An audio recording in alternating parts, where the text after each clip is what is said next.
Spirit of Justice, am I right?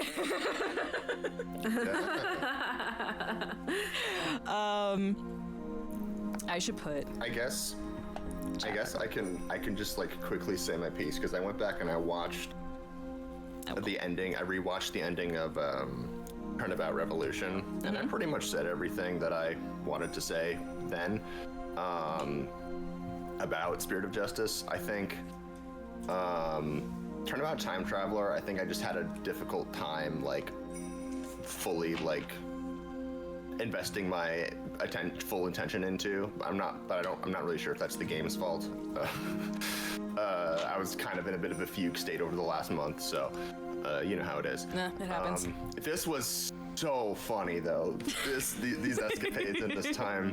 I loved going through this whole trilogy with you guys and all the bits basically coming back here. I'm gonna like cry at the end of this a little bit. End of an era, year and a half. It's like crazy to me. Oh my gosh, we would have nearly had bingo. Except for In Other Words. In Other Words, yeah. It was like, oh, I was just waiting. I was like, I need that, hold my hand. Please. So bad, but it never came. It's okay, I'll hold your hand. We can all hold hands. We all have two hands. It doesn't have to be this way. In general, I think Spirit of Justice, first of all, knew what it felt it had to be. Right? It was like, all right, this is our 15th anniversary. We have to like pull out all the stops and do something with everything and make it insane and all this shit. And I think on the front of doing all that shit, they sure did a lot of shit. They were like, how many references to other cases can we make? And I respect it for that. I love me some good references to other shit. That is my entire lexicon as a person, is references to other shit. I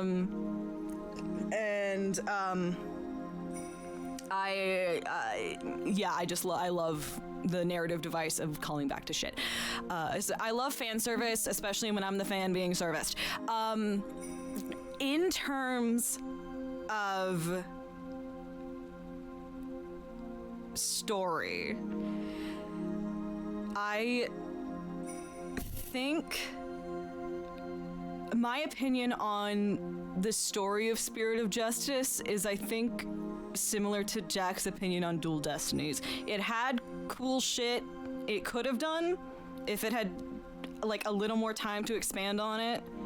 It just did it in such a weird way and tried to do a lot at the last second.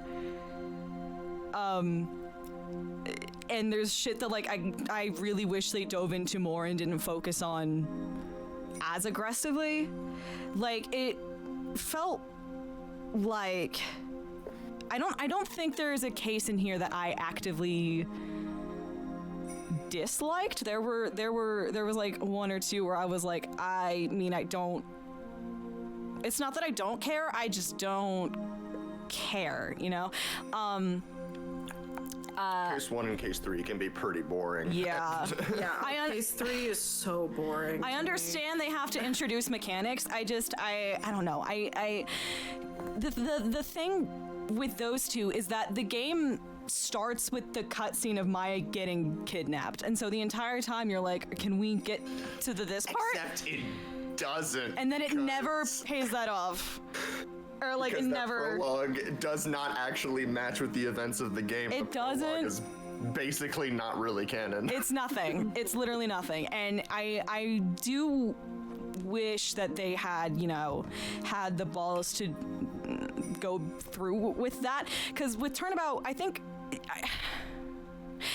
this was an example of they were so excited for Turnabout Revolution that everything that wasn't Turnabout Revolution either had to have Case 3 syndrome, or it had to like introduce mechanics that were in Turnabout Revolution. Like, it didn't, I don't think it had the confidence it wanted. I think there was a point where, like, you know, like, let's bring back, like, Black Quill, let's bring back fucking, let's bring back all this shit. I think it was sort of a, like, again, I love fan service, and I'm also the fan being serviced here. It's just like, I feel like it was more of like a safety net than like, we're gonna properly have fun with this. Which is a shame, because Simon Blackwell and Bucky Wet are so fucking funny together. And like, I do appreciate those kind of moments where it's like, all right, like even the cases where like, we don't have to take ourselves that seriously. Like, it's fine. It's fine.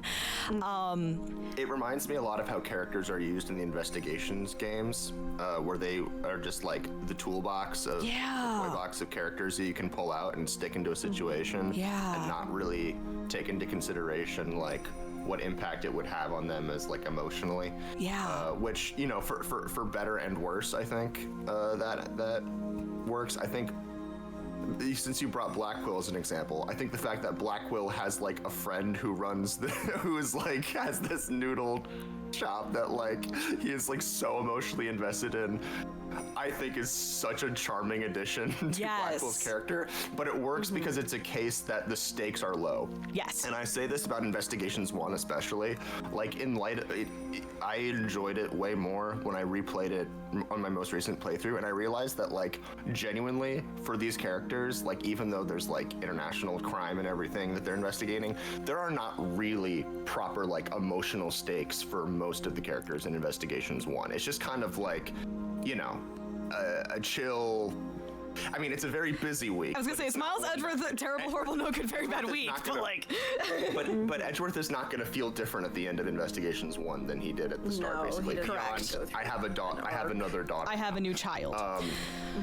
Whereas I think when you try to pull the same kind of stuff with characters in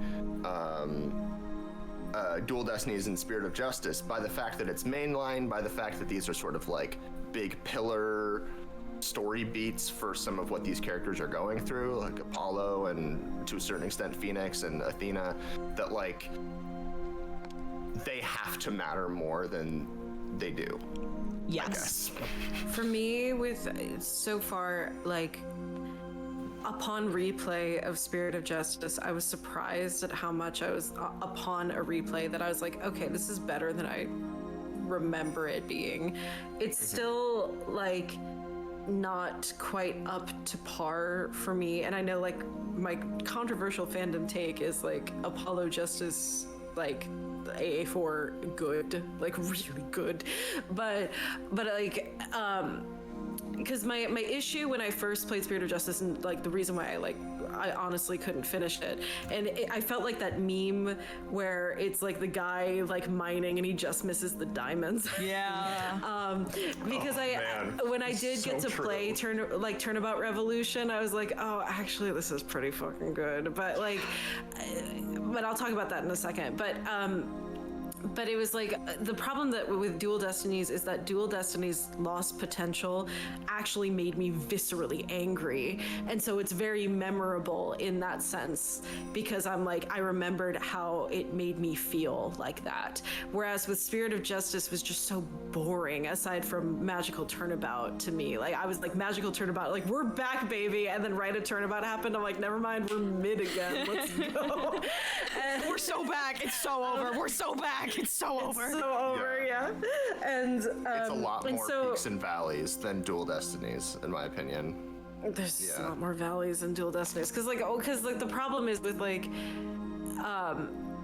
with Dual Destinies is like, maybe aside from Academy, there's not a case in Dual Destinies that I could say that I honestly like. And like Academy, even so, is like a very conditional like. And so at least in Spirit of Justice, I was like, I loved Magical Turnabout, and I liked Turnabout Storyteller. Filler case is as filler case does, and it worked for what it was. It had absolutely no bearing on anything that was happening, but it was a nice break from all the Current stuff. And because like the Current stuff, honestly, to me, again, like kind of aside from Revolution, where you kind of get into the weeds of like the royal family drama and all of that, like really left me cold. And part of that is just simply because the underlying weirdness of like, hey, let's go to this South Asian inspired country and either do Japanese imperialism or American colonialism. Yeah. Pick your poison, baby. Odd. Nah, Yeah. no likey. But yeah, Revolution was good. It could have been 5+ hours shorter. It could have been a little bit of an email. We could have done a little bit of an email. As funny as my new favorite character, Mr. Paul Addition, was.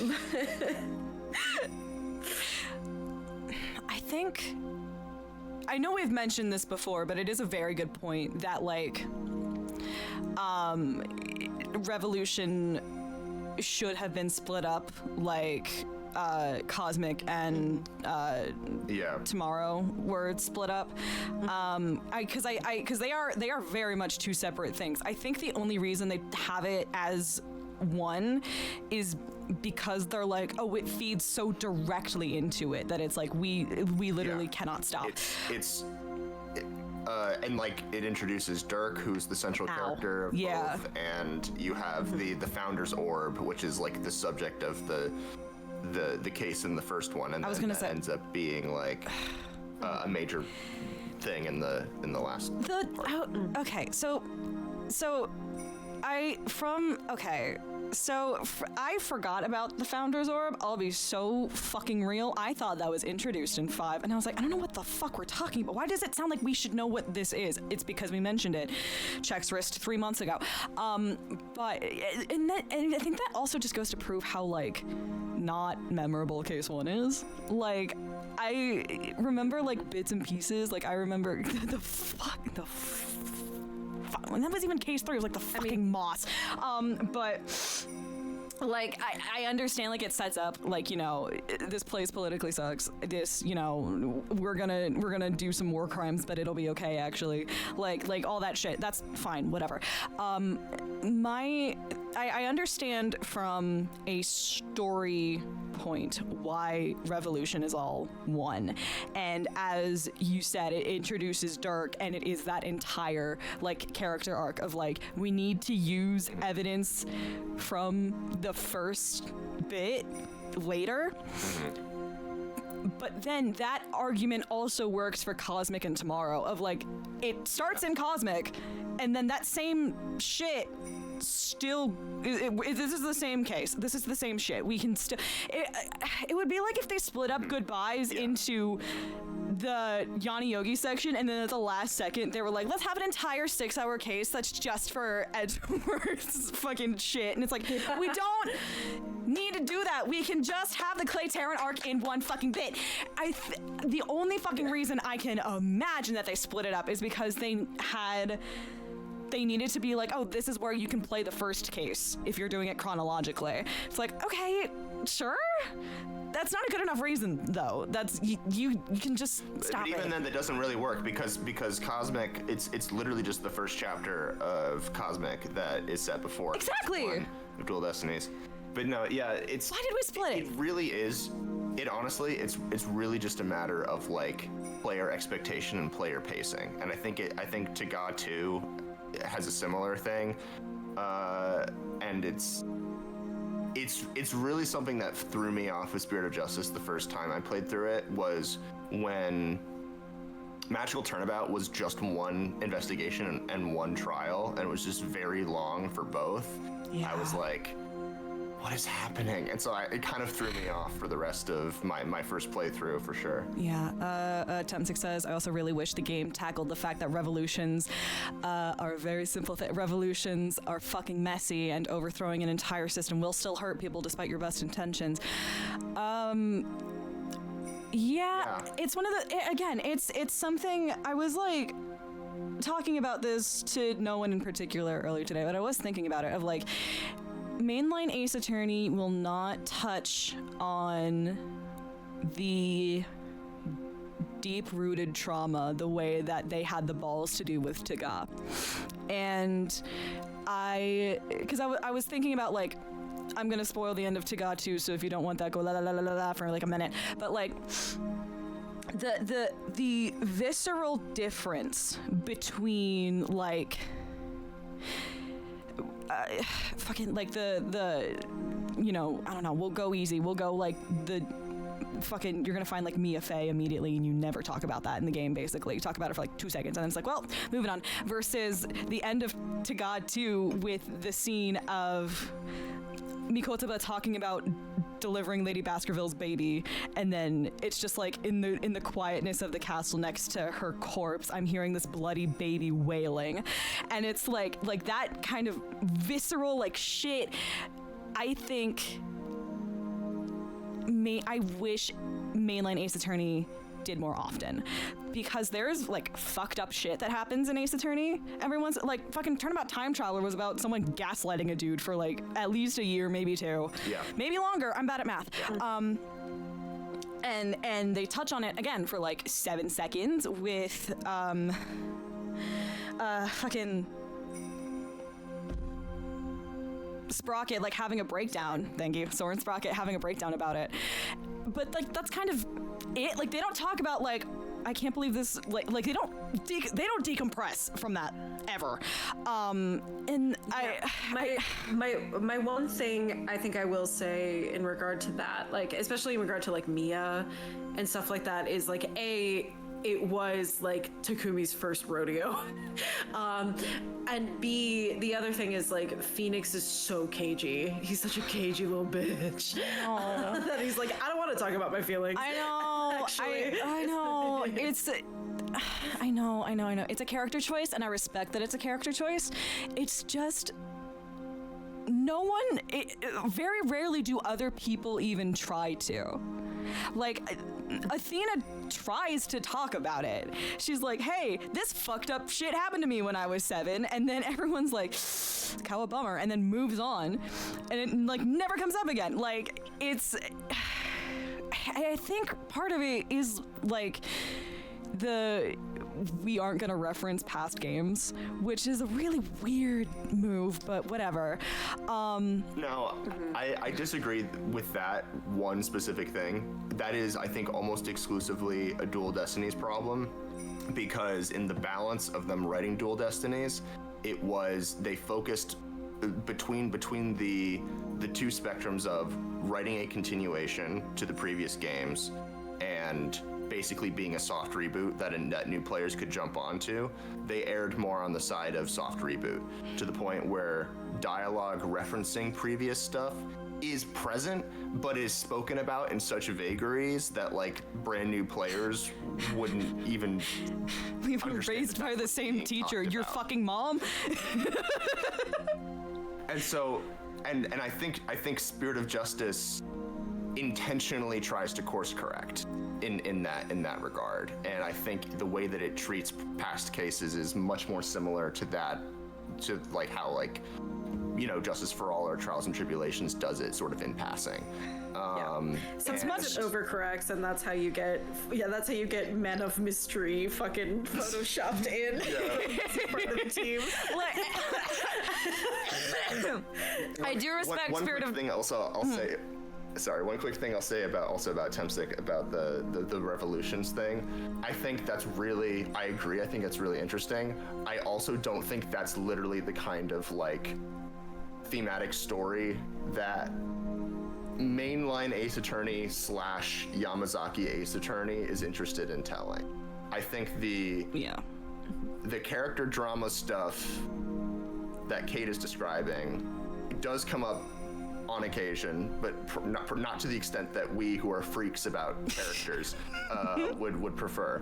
I want those little guys in situations, okay? It's a tough line to. It's a tough line to Takumi's themes about like truth and sort of like the inherent sort of optimism about the possibilities of like people who are good and just and fighting for justice is ultimately created a relatively sort of optimistic worldview, at least in the original trilogy. Yeah, and it's like, and the thing is too, and I think is like, Yamazaki is just trying to continue in that strand without straying too far from the tone.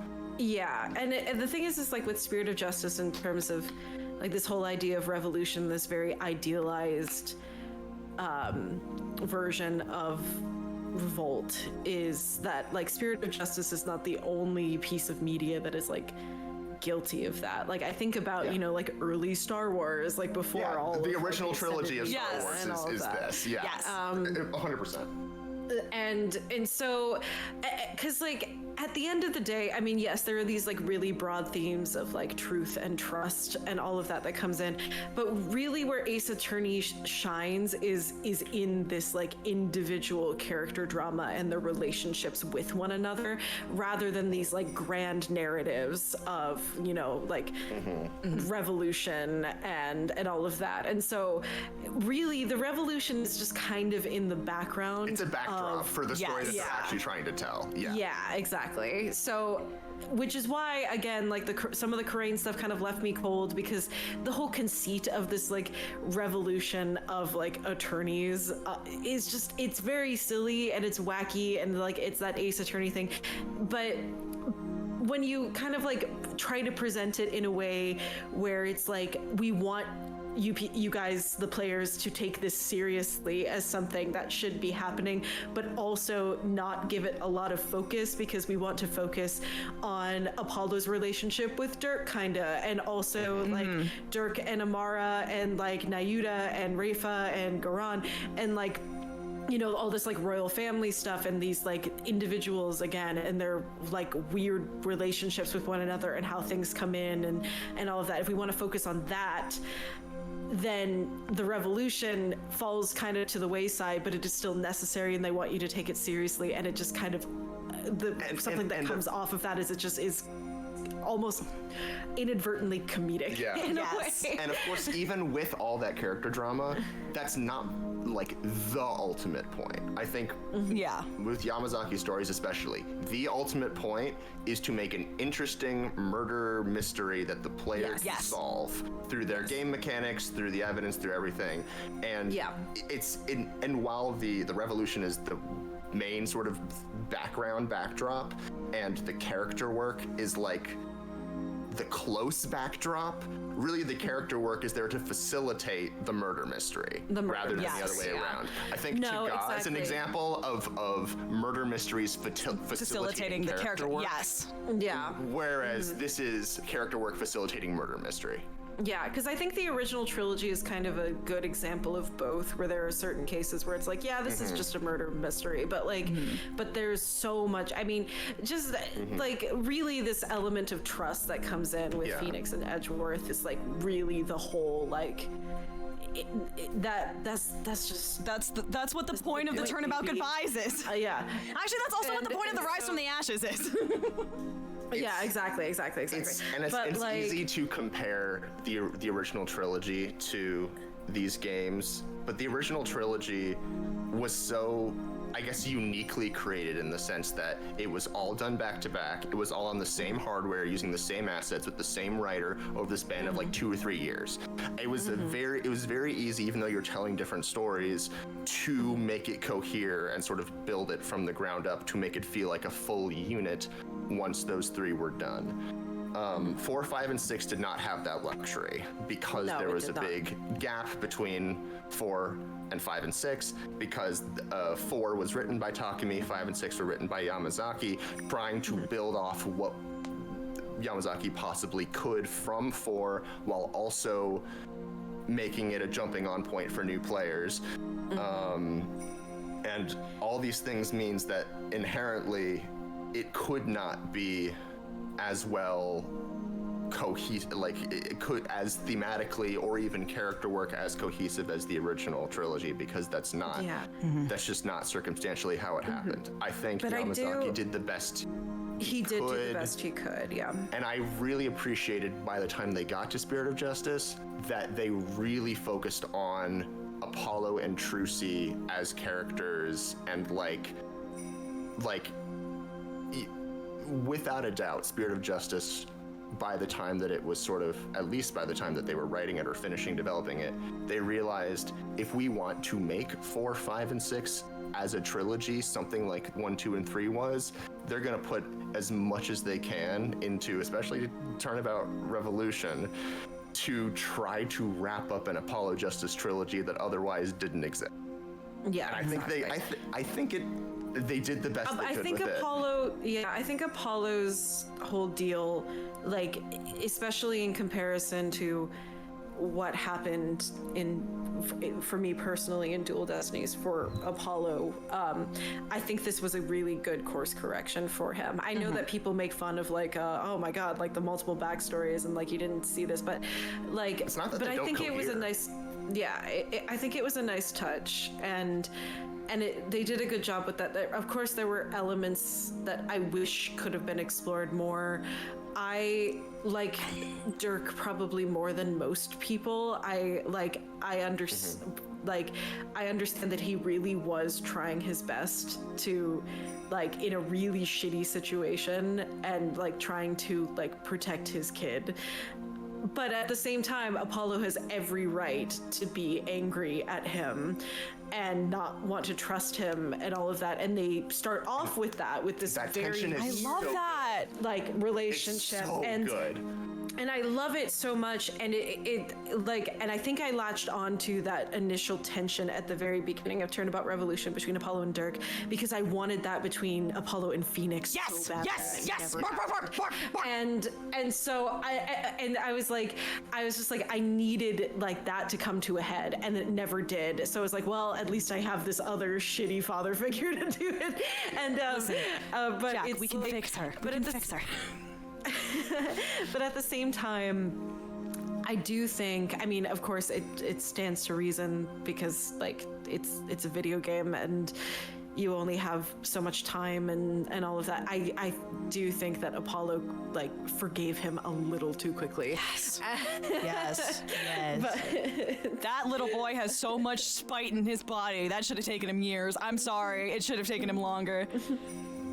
This is why we need Apollo Justice Ace Attorney Case 5, where we go into He the beats Gavin the shit brothers out of Dirk. history, where we literally like we have at least a moment or several moments where Phoenix and Apollo like hash it out, and like obviously it won't be, you know, perfectly resolved, and it shouldn't be perfectly resolved, but like something to go much more into that, because I think we all here adore Apollo Justice as a character, and we also adore Apollo Justice Ace Attorney the game, like in terms of its themes, in terms of the character work, in terms of what possible sort of future that the mainline series could have taken following in its thematic footsteps. But because of writing, because of time, the series missed the boat on that, and Takumi instead decided to write those themes into like Ghost Trick and Leighton Versus and the Great Ace Attorney Chronicles.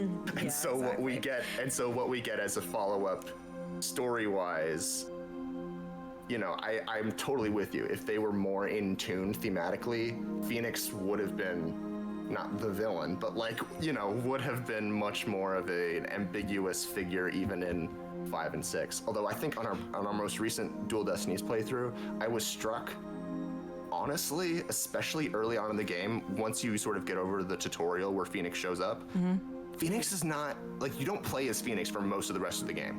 You Correct. are Apollo and Athena, and I think in that way, it's kind of easy to see Phoenix, because Phoenix is still being cagey. Phoenix still isn't telling you stuff that's going on. You only find out basically everything going on with Black Quill that like is the reason Phoenix came back for Law. He doesn't tell you that shit until you get into his head and he's talking to Edgeworth about it. And that only happens at the end of the game. So like that experience, and that's not just a Phoenix thing. That he's always been like that. Exactly. that experience of being Apollo and Athena through most of the game, and I just wish they played up even more the caginess, the mysteriousness of Phoenix through the course of Dual Destinies, because I think it's there. I just don't think it's as easy to see when he has the suit on.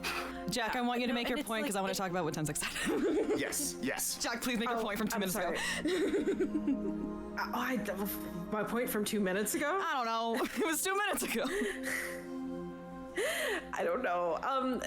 I think it was, it was like, you know, what I wanted Dual Destinies to be in terms of themes is I wanted them to go back to this idea of trust, because I think, like, yeah, truth is very important, but I think trust really is like the main theme that holds all of these games together is trust. And it's like, it's interesting in the original trilogy because, like, trust really comes in with Turnabout Goodbyes and Rise from the Ashes, and then of course, like, that trust is broken in Justice for All, and then it comes back, like, in Farewell, and like Phoenix has this moment of like, I trust him, and then it turns into like this whole thing of like, I will fly across an ocean. 14 hours. Yeah, to help you, to be with you, and all of that, and like, even if you don't perceive that as like a shippy thing, which you don't have to do, obviously, like that is the power of their bond and their trust. Yeah, very dear and indispensable friend. Yes. That's it. And so with Apollo, what I really like about that is, like, so in comparison to the original trilogy, where the trust had to build in the first game, and then it was broken, and then it built up again, and all of that. Apollo, like, was too trusting because he idolized Phoenix, and that trust was immediately broken. And so it's this idea of like him trying to come to grips. Mentor in the first case, with Kristoff, and Kristoff and too. Phoenix. And Phoenix, So it's just when it's like back to back to back to back, like, this person has betrayed me. It's like, honest to God, like, AA4 has its flaws. I recognize it has its flaws. It has definite pacing issues. It really tapers off in those, like, middle cases and all of that. But it doesn't have, like, a lot of the flaws that people say it has. Like, those specific criticisms, I don't agree. Like, the fandom criticisms of Apollo Justice. But, like, that game is like quasi-Shakespearean. It's like crazy. Like, the intrigue that comes with that. And so he's like learning, you know, to deal with, like, okay, how can I live in this world where I'm going to be betrayed over and over and over and over again? And that also comes in with Dirk too. It comes in with fucking Dirk. Trust, and so this is something that he constantly has to deal with, and that's why I, like, you know, in Apollo Justice, he's like, okay, I'm going to, like, try to be the good person and learn to trust in my clients and my friends and with Trucy and all of that. And then in Dual Destinies, once again, that gets shattered, and you have to, like, and then he starts defaulting to Christophisms, like, or that's what I wanted for Dual Destinies, at least, where, like, I think it's there. I think a little bit, but not enough. The fact that his lack of trust is turned toward Athena and not toward Phoenix in Dual Destinies, I think, is the biggest issue. Yes, that's the biggest one, I think. And there can be, like, some elements of that, but, like, that needed to be, like, very much more clearly stated. Yes. Not like the whole, like, I don't trust you or anything like that, but, like, it needed to be a lot more obvious that that was what was going on. And then, like, finally, like, once Dual Destiny ends, like, and he's starting to build that up again, and then it gets shattered again once Dirk shows up, and it's like, oh yeah, like, the real source of my trauma. Stop, bitch.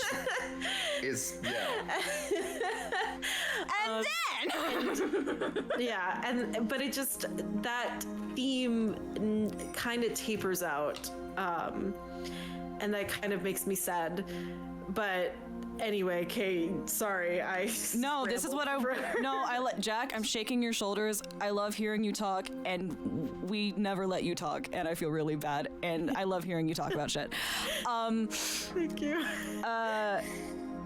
was I gonna? Oh, Temzik brought up a point that has been eating me from the inside for the past couple minutes, which is Taga is what Takumi wanted to do with Apollo. And that idea of like stepping into someone's shoes that you actually know nothing about, and it turns out they have this whole like shit going on, like that is hot actually, and I really wish we could have had that for Apollo.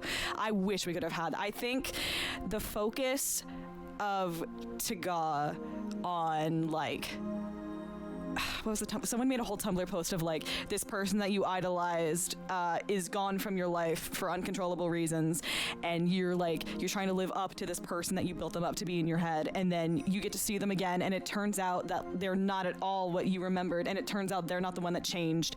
They're not the one that changed, it's you who built them up like this, and you know, like this whole thing. That's fascinating. I still think I prefer the Jack's argument of like really, really hammering home Apollo's like trust shit, because that is so much more fascinating. I think that it could have started with that very similar energy, not as like, I don't know.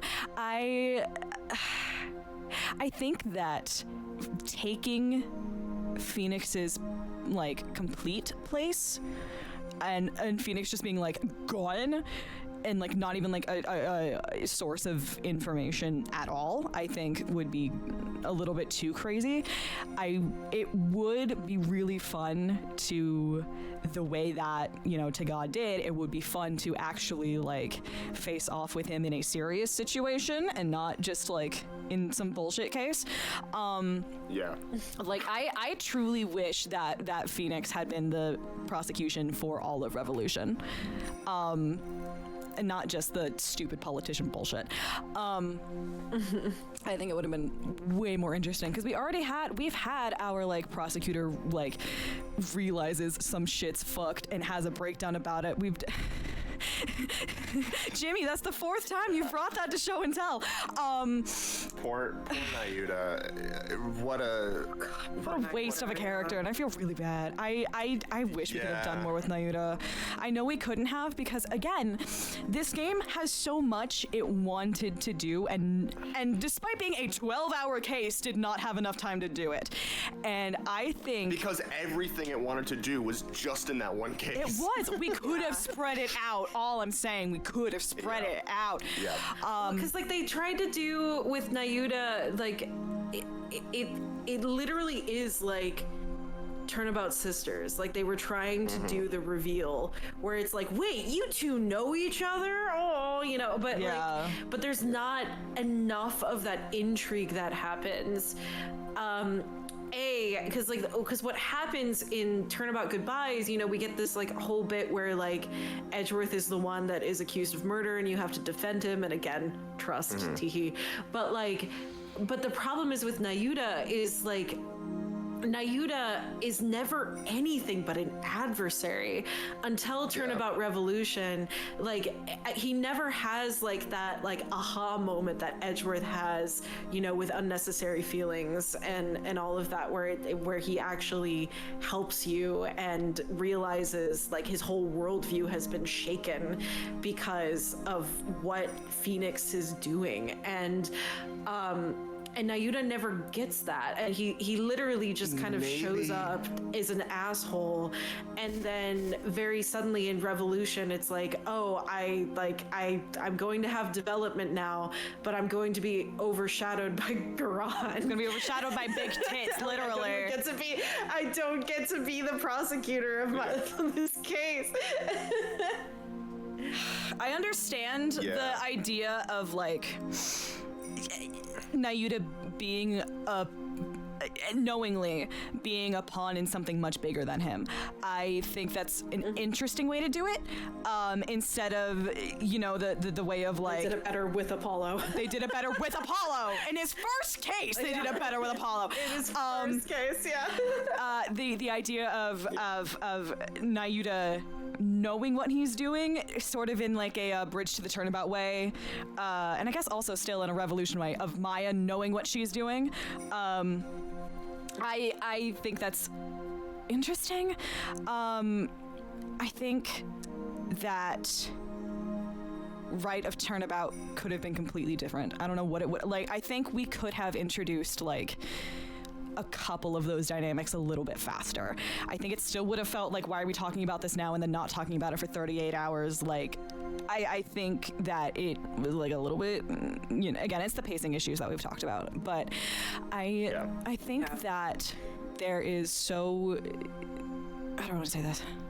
There's so much Revolution wants to do that it forgot there are other cases in this game. Yeah, That it and could have as used. much as I like Storyteller, like I said, it is a good, out of all of the filler cases, it's the one that It fucking rocks.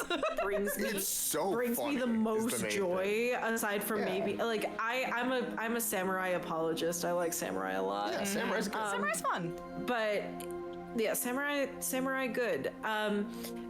But it destroys the pacing because it's like it has literally nothing to do with anything else that has been happening. With and like the it's overarching there, story of the game, yeah, for sure. and it's there because like, oh shit, I forgot, like we have another protagonist, we need to do something with her because she had a whole character arc in Dual Destinies, and now that arc is done, they're like, well, women, am I right? Yeah. Yeah. And in all seriousness, what really makes it just so fucking weird is that Nayuta is the prosecutor. Yes. When there's this whole other shit going on in his country. So it would be completely fixed if Clavier was the prosecutor. Yes. Yes. It would have been Biggest so much missed opportunity fucking funnier of all too. time. It just would have been, it would have been so funny because you have Black Quill and Clavier In the same room. Black Quill, Athena, and Clavier in the same room. If I had a nickel for every time, if I had a nickel for every time a Yamazaki-led game would have been improved if Clavier had showed up, I would have 2 nickels.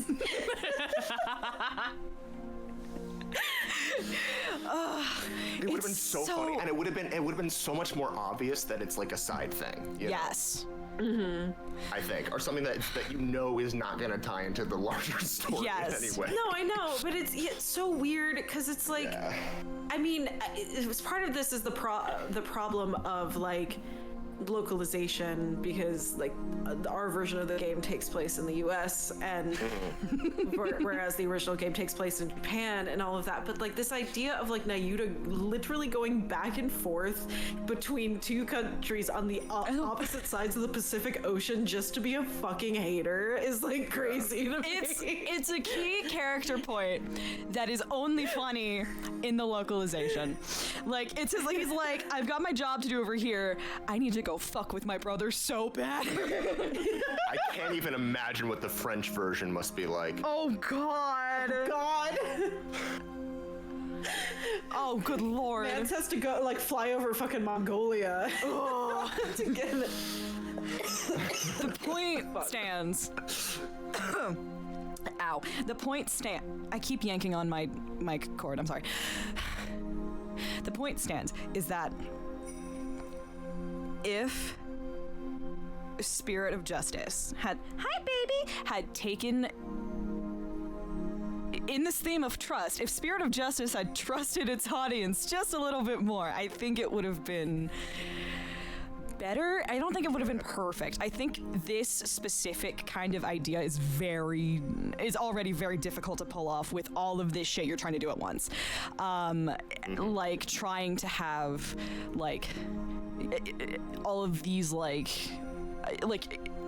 if Spirit of Justice had locked in on like one thing and like a side story of Phoenix, like if the plot had been about Apollo and Dirk and they had way more time to build that up, and then it's like, oh, he's been dead for who knows how long. It is from again, this could be like an investigations thing and it could take place like really close to each other.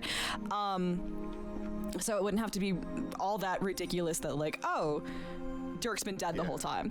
I think that could have been, I don't know. A huge selling point of the game was that Maya is back. Yeah, well. So you need to see her more, basically. And adult Maya is so hard to write because she. We last saw her when she was 19. Like. Yeah, what made Maya like less of a, I guess, writing problem in the original trilogy was that she was young, that she was intentionally inexperienced with spirit channeling, that she could channel Mia fairly on command by games 2 or 3, but like that was a spirit that she knew, it was her sister that she was familiar with and all that. You couldn't just do the obvious thing of, hey, you're a master spirit medium, why don't you just call the victim and solve the crime? You know, like, and yes, there's the whole DL6 backstory and everything, but I think when you make the choice to say Maya's gonna be in this one, You wanna say something? then you have to completely like build the entire overall narrative. Ow. Trying to prevent her abilities from being a story liability. Yeah. No, it's tough. And also like I feel bad for saying that like Maya was a little milquetoast like the whole time. agree. No, you should say it. You should say it. But because truly the original trilogy, Phoenix Wright is, I wouldn't call him a player surrogate. He's his own fucking character. Yes. But he's the unreliable narrator, and Maya is the main fucking character. But it's and so like it's all about the Fays, like the Fae family. Nonsense is what like like there are two things that drive the story along, and it's the Fays doing what they doing and Miles and Edgeworth fucking nasty. Yes. Miles and Edgeworth fucking Miles nasty. and Edgeworth. I'm very tired. Phoenix. It is midnight. You're fine. And so now it's like Maya really lost a lot of the even if like very between the lines, but like lost a lot of the depth that she had in the original trilogy that like comes from this like very traumatic experience of losing her sister and like having family members that wish that she was dead and I'm not calling this VOD Miles and Edgeworth fucking nasty. And just this having to grow up so quickly when she's so young, and now she's in charge and having to deal with that when she doesn't feel like she's ready and all of that. And like now it's like, yeah, she's ready. Yeah, she got it. Don't worry. She's good. She's adjusted. Yeah, I think a lot about the end of Bridge. Maya's like, this whole thing about being the master, I don't want it. It's caused nothing but pain for me and my family. Yes. And her being like, I need to figure out basically like what I really want, or like what I, you know, still like she has not figured out how to be adjusted to, is this something that I actually want? What would it mean to give it up? What would it mean for me to keep going to going on this journey? And then the next time we see Maya, none of that is even a question. So like presumably she figured it out off screen, but you're not gonna get any of that development. What do you mean? Like, yeah, it's not impossible. It's just weird. Like it just this feels whole less satisfying that we don't get to really see or even hear her explain like why you chose why this. why she's okay with it, why she chose it, why she's head up back straight. Yeah. Why are you Hobbs, baby? Exactly, time sake. Yeah, it again, I think Spirit of Justice, the whole thing with it is, I think, as you said, like Dual Destinies was built primarily to be a starting point. I think Spirit of Justice, as a starting point, Dual Destinies, yeah, sure, you could start with Dual Destinies and be like, okay, this is All right. It was a lot of people's first Ace Attorney game. I just want to say, Dual Destinies sold pretty darn well. Apollo Justice did not and was not initially well received when it came out. So It wasn't Phoenix. Keeping those two things in mind Yes. with the creation of Spirit of Justice was like, well, shit. The main people who are going to be playing this are new people who Dual Destinies brought on. Yes. The place I was going with that was Yes, Dual go ahead. Destinies is built to be a starting point. I think Spirit of Justice came in being like, this is an ending point. Like, we can't do anything after this due to rule of threes or whatever. And I think it buried itself too deep in a corner, not by its own, again, as you said, it came in being like, how the fuck are we gonna do this? And still make it fine. I think, again, with that knowledge, I love that one of their impulses was to explore Apollo more and like his trust trauma. Not as deeply as it could have, but that idea of like, oh no, yeah, this has been like a lifelong trauma of like trusting someone and them lying to me. Finale. And making it the last one is crazy. Like they're saying that ultimately, Phoenix is in this game, but this is Apollo's game. It's just really what they were trying to say. Apollo is in 2 cases, and one of them is magical turnabout. Like, that is some bullshit. That's They're both the best stupid. cases. And they're both the best cases. I almost just said because Apollo's there. That's not exclusively why. But I think that it is mostly why. But I think when this game allows itself to play outside of its locked in, like, this has to be a Phoenix Wright story because people know Phoenix Wright and he has to do something interesting, I think.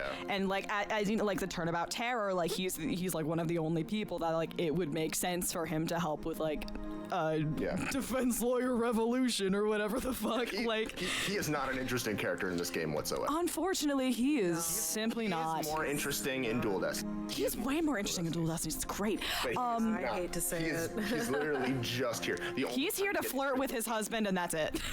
The only time, literally the only things you get from Phoenix in this game are the kind of sauce where you're going against him, but it kind of falls flat, and then him on vacation with his husband. Exactly. I mean, you know what? Again, I'm the fan being serviced. It's fine.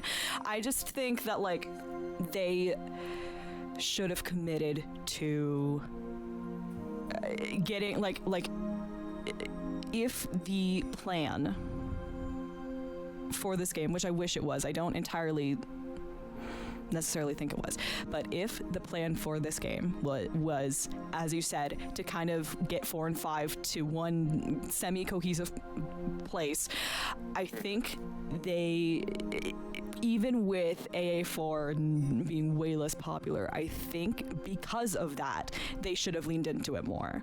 I think that if this game properly kind of had enough intrigue around like Apollo, and again, if these people play Dual Destinies, they know the Clay Tarrant shit, like they have this sort of like they don't know the Talassa shit, but like you don't entirely need, like, the main thing that affects in 5 and 6 is just Trucy and Apollo not knowing their siblings, and like you don't have to know that to like their dynamic. It adds another layer to it that makes it very fun, but it doesn't like change anything.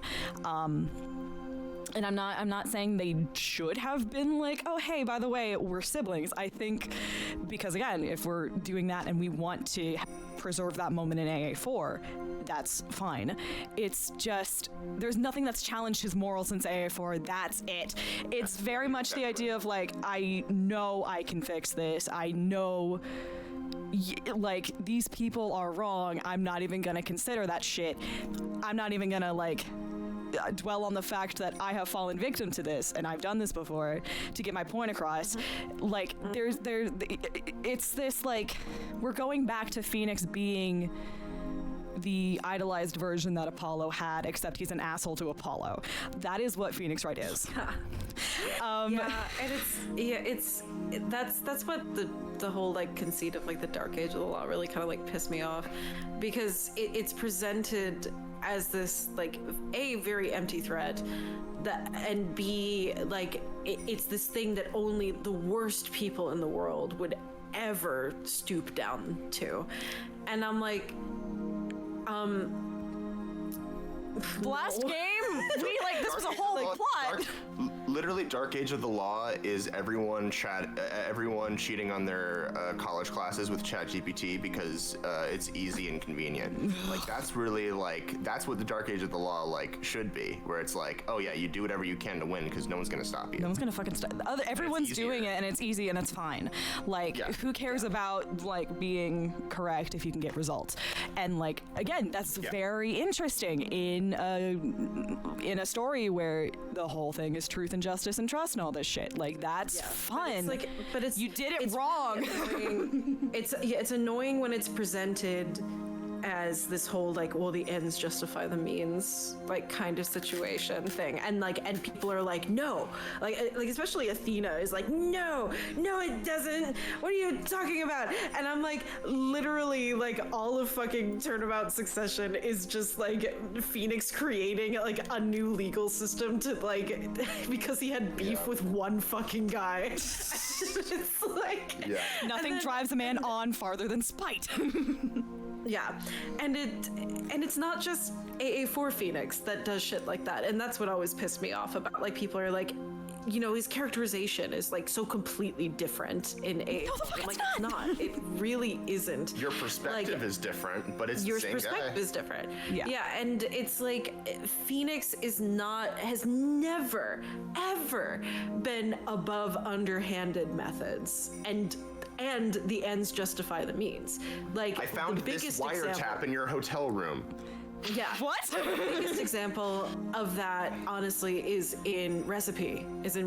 For Yes. He just fucking lies. My He just favorite. lies. It's literally my favorite. To get him to confess. And he says it's wow, a trial with a phony crime scene, a phony lawyer. I should put up some phony evidence. Yes, that's the fucking fun part. It is genuinely one of my favorite moments in the entire It's so series. good. It's so good. Is him getting Furio Tigre by being this is the medicine, Bob, and he's no, it's not. No, it's and, not. Tricking him, which is How does awesome. Bro know that? How does Bro know that? which is awesome, but it's also It's really so underhanded. oh wow, yeah. It's one of those things where it's if you saw the prosecutor do that, you'd be what the fuck are you doing, asshole? Exactly. And except it's you doing it, and it's well, it's fine. And it's that's what the point of that's what the point of the Dark Age of the Law is that it's fine if you do it. No, it's the same whatever. Yeah.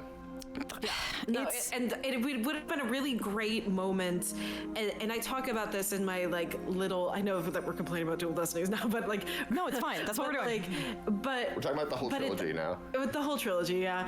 But I wrote about this on my little Google Doc, where it's what really would have made the Dark Age of the Law really a lot more powerful is having a lot more player character dissonance. Yes. And forcing the player to reconcile with some of the shit that you've done. Where it's like doing stuff with Phoenix and lying about the medicine bottle or the wiretap or the juris system or the fake card or something like that. And it's just well, we got the bad guy, so what's the big deal about it? And then once you start using these same ends justify the means tactic to put somebody who is clearly innocent in prison, and that's with the whole thing with Athena coming in, then you as the player have to be oh fuck, I've been doing this to people, and I don't agree with fucking sirens. Sorry, it was really funny.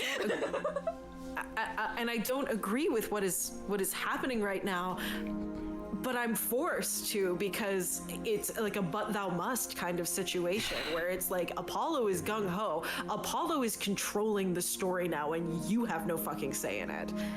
And I love think that would've Deltarune. been so compelling. Yeah, no, pretty much. Sorry, was that the end of your sentence or were you going more? Yes, it was. Okay. I love the conceit of Cosmic and Tomorrow and again, we've discussed this a million times and we'll discuss it 1,000,001. It should have been from Apollo's perspective. I think that, and like wasn't part Bring of it. Clavier back. Bring Clavier back. It would have been funny. Not only would have been funny, but again, like pull you back from that darkness. That would have been hot. Not in a Apollo way, in a storytelling way. Fuck you. But like Apollo would have been a good ship if he brought him back from that darkness. I swear to God. right, and you should say it. If Clavier was actually able to be like A person? actually genuine and vulnerable with Apollo for once. Yes, yes. We can fix her. I'm looking at the two of you. We can fix her. If the game had pussied up and been like, I understand that Apollo Justice did not sell very well. However, we can retroactively make it sell well if we make Apollo interesting. I think that should have been part of or like a bigger part of the storytelling process. I think that it would have again fed into the point of like you are condemning someone is or not, like you the player are like that's probably not true. Like if I think Jack maybe mentioned this before, but like if Athena had not been a primary character, Cosmic and Tomorrow would have worked better if Athena was your like accused or like one of your suspects, because if she's a main character she's obviously innocent, but like if you're playing as Apollo and she's not as, I don't want to say not as prevalent, but like as front and center, you could have had a little bit more of that moment that is like you the character, like you Apollo and the player are both kind of like, again, Taga is what Takumi wanted for this trilogy. You have the moment where you're like, oh my god, did you fucking kill this guy? Like, I think if you just recast Taga with Apollo Justice characters, it's a better fucking, it would have worked. Did you fucking kill this guy? I think we're gonna have to kill this guy, Apollo. Damn. Mr. Reg, did you fucking kill that guy? I think it would have been interesting leaning into the idea or leaning more into the idea of going up against this person you vitalized, like they did in the beginning of Revolution, and then give up on when we were like, oh fuck, we gotta like do too much story shit at the same time.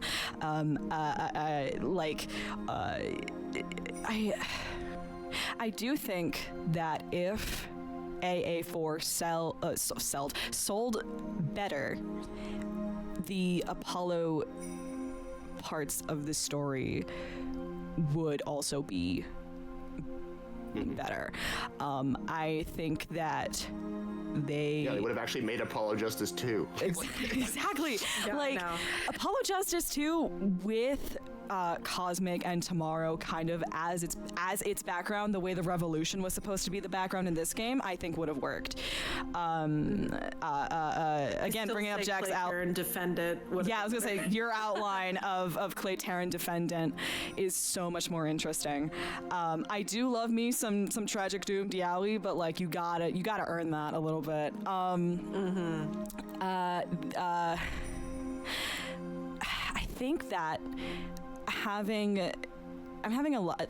Again, I'm saying nothing. Everything is a fucking apropos of nothing here. I think having Phoenix as a very boring character in 5 and 6, as you're playing as Phoenix and he's a boring character, it kind of sucks. But again, if you were just Apollo and Phoenix was just like that, it would have been fine, I think. Because again, we've set up for the past fucking 5 games now. He doesn't talk about shit. When you're not playing as Phoenix, he's fucking terrifying. He's mean to everybody in a loving way, except when he actually hates you. Like, it would have made sense.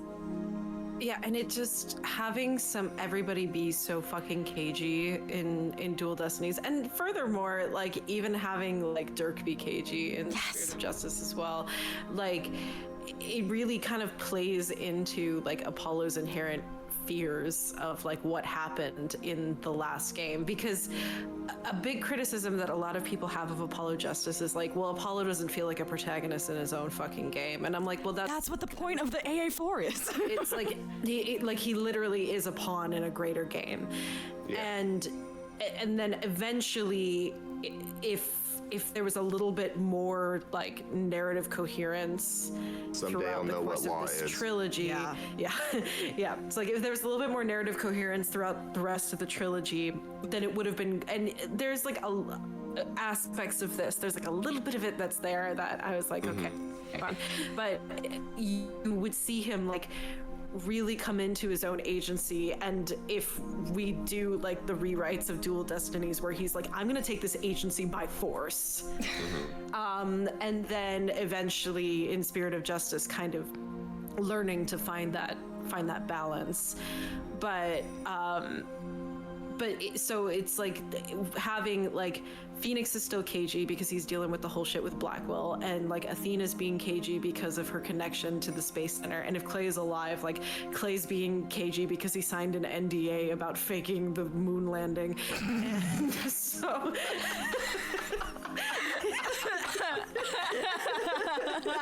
he can't tell anyone that they wanted to film on location.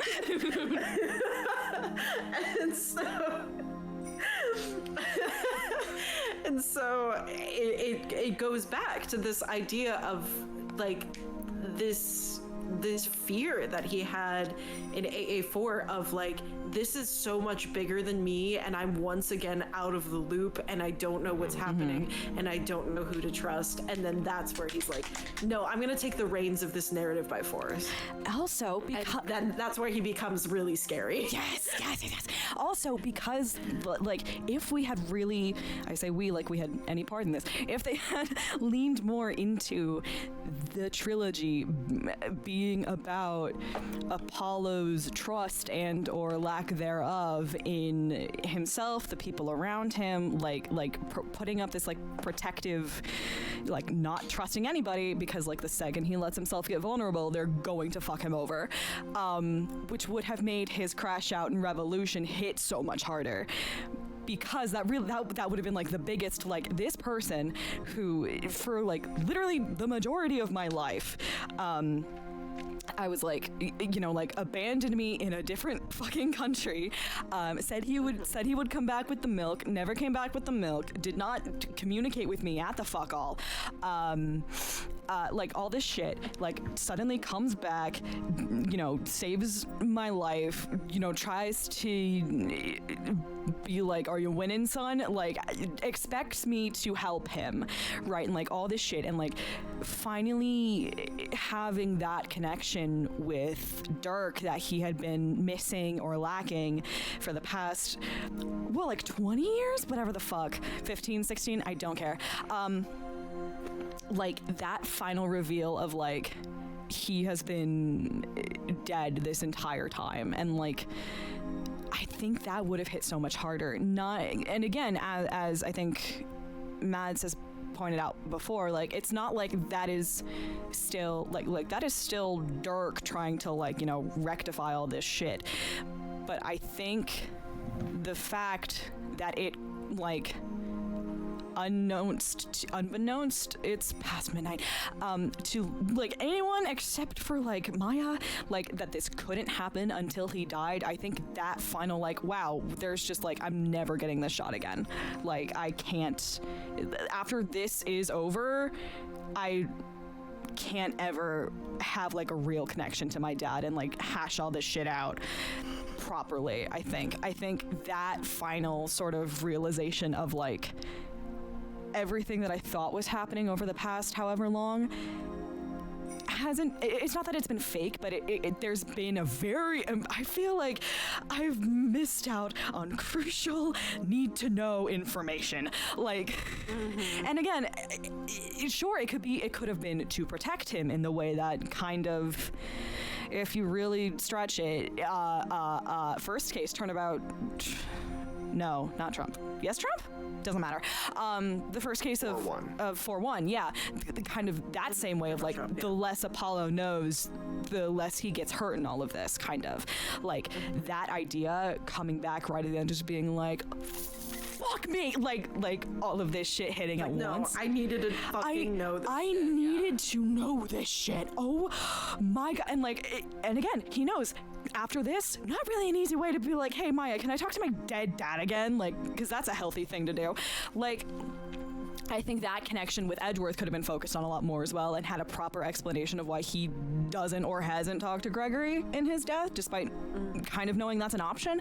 Like, I think that connection with Edgeworth could have been really interesting to explore if they had the time afterwards, like in like an epilogue kind of way. I think that. Oh yeah. I think that if. Whatever. Sorry, I got very distracted. The point of that, it totally mirrors and or parallels Phoenix's connection with trust in the first game, or in the first trilogy, because Phoenix's whole thing is he's like, Edgeworth is like an asshole, but I trust him and his abilities. I trust that man implicitly, unfortunately. Like, there's never a question in Goodbyes, really. He's like, no, absolutely not. And his thing is getting Edgeworth to trust him until you get to, and then AA2 is getting Phoenix to trust Edgeworth again, and then in AA3 you get sort of the origin of Phoenix's trust issues, and then you jump forward to him and Edgeworth like mostly, if not completely, being on the same page of trusting each other with like the law, and being like Forbidden Hospital scene, like, I know you can do this, I trust you to do this, and having his trust, have Maya betray his trust in especially Bridge, of like, you are Maya, you are on the stand, please don't lie right now. There's a lot happening. The idea that like their shit, again, in the first game, their shit Mia didn't tell him, again, to protect him, but it's still like, what the fuck, man? In Bridge, it comes back, there's so much shit that Mia and Maya and Pearls even didn't tell him. You know what? Godot, his entire thing, he knows that Elise is alive. He knows this plan is happening. He knows that all the stuff is going to happen, that he does all this to try to stop it. Yes. But he says, if I really wanted to stop it, what I should have done is I should have gone to Phoenix Wright and told him. Yes. And that's like the last thing that he says, because he's like, you needed to know this. Even like, yeah. So I'm building on that. No, yeah. It's the idea of like, that Phoenix's relationship with trust is the fact that his trust in people isn't broken until the second game. Apollo's trust in people is broken immediately and very hard. Case one with like two very important people to him. And Apollo is constantly like left out on information that other people should tell him. He is like, there's so much shit. Again, a lot of it's story. Like, of course, it's gonna come out like, in court because that's more dramatic. But like, again, like fucking, I don't know, everything. Like Phoenix outwardly being like, oh no, yeah, I fucking used you, dude. That was great. Yeah. Like, I know. Apollo should punch more people. Believed in me? Not really. No. Not really. Yeah. No, and that's just like that's why Turnabout Trump is just so fucking good. And it's like Shea Frillis had like a ranking, and he put Turnabout Trump pretty high. I think he put it second, like in like the ranking of like tutorial cases. But he's like, yeah, it's really good, but it's not like, it's not that good. And then I was like, okay, you're allowed to be wrong, but continue. And he's like, well, because like the issue is like you never got to know Kristoff, and so like the payoff of like Kristoff getting accused and like finding out it was him like is a little lackluster because like you never got the chance to know him. And I'm like, but that's not the point though. The point is not, it's not about Kristoff, it's about Apollo and Kristoff, and also completely blindsiding the player. Yes. Like, because the point is less this character did it and more this character archetype did it. You went through the whole trilogy knowing I'm going to have a co-counsel next to me that knows what they're doing and is going to help me through this, and that person is somebody that I can trust. And I always know for a fact, aside from Matt Engard, that the person who is who I'm defending is going to be innocent, and they're going to like do their best to tell the truth, and like everything is going to be fine. And I also know that everything in the court record is relevant and true and real. And they got rid of all of those expectations just like that. So where it really lies is Kristoff is the mentor figure, and the mentor figure is the one who's supposed to help you. It's as if Mia Fey killed Cindy Stone. Yes, exactly. So it's like, it's having this mentor figure suddenly be the culprit of this case, and that is the meat of it. That's the twist, not Kristoff himself. Yes, I also appreciate that Dual Destinies continues that theme of like this archetype is ironically enough someone you can trust. No, with Fulbright, exactly. Yeah, like it's someone your detective has never like intentionally let you down. A lot, actually. Fulbright is so good. Like, literally, like Simon and Fulbright are like such good. Are characters. like the shining so stars, and I do fun. like Athena a lot. I love Athena a lot, but like my issue with Athena here is like they just don't know what to do with her once it's done, and that kind of really lowers her character in my mind. And like it's not her fault, it literally is just like you went through a character arc, you're normal now, and it's good job, you did it. Where does she have to go after this? And now you exist to facilitate a game mechanic. Yes. Yeah. And that's the worst. Exactly. And I feel terrible for her. But like her baggage in Dual Destinies is so fascinating. And but yeah, because like at least with Simon, you know, it's like Simon is quirky and weird enough to like be able to hold his own even after his quote unquote arc is like through, you know, and like this whole like I'm going to help you like on the defense's bench because otherwise they're going to close my favorite noodle shop. It's fucking funny and so in character for Simon Blackwell. So I'm also trying to think about like what separates Blackwell from like Nayuta as characters, where it's like Nayuta doesn't do shit.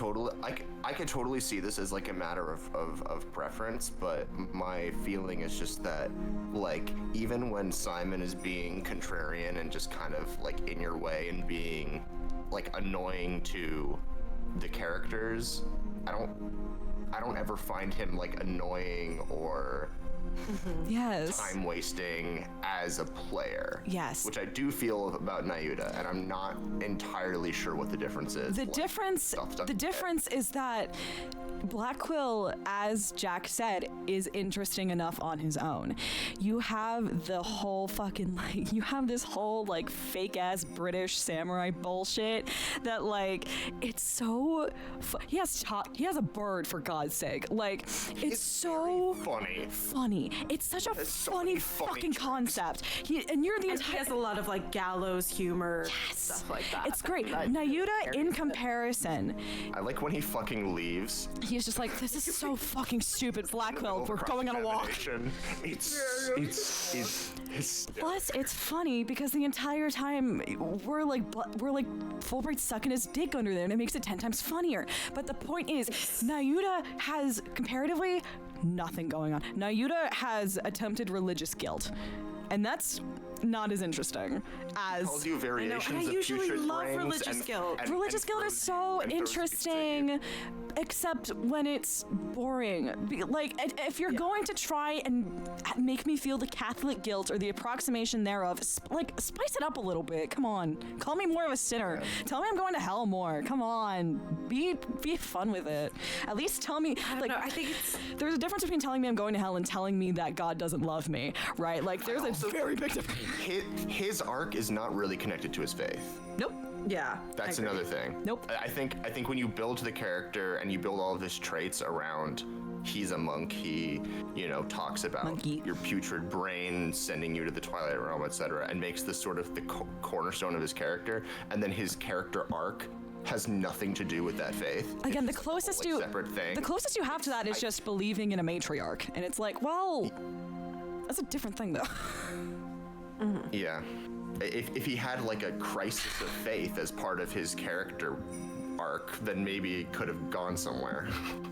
So true. Yeah, and it's like the thing is with Simon, that it's just the payoff for Simon is so much better because That too. like yes, like Simon is this adversary, but he's a very entertaining adversary. But nevertheless, he does, you can perceive Blackwell as a threat, and we haven't really had that in a while because I never saw Clavier as Clavier a is threat. not- And I don't Clavier think you does his weren't job. You weren't meant to. But like Nayuta, I never saw as a threat. I just saw him as a hindrance. Yes. And like An annoyance.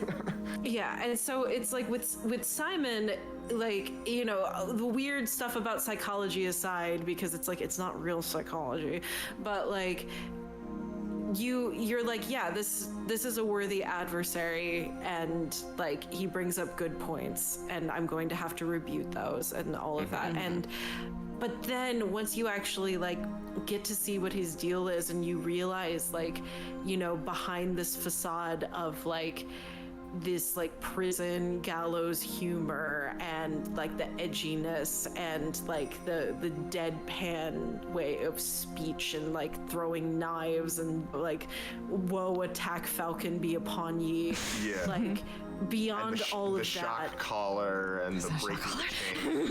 And he has so many like little tricks. That, He does.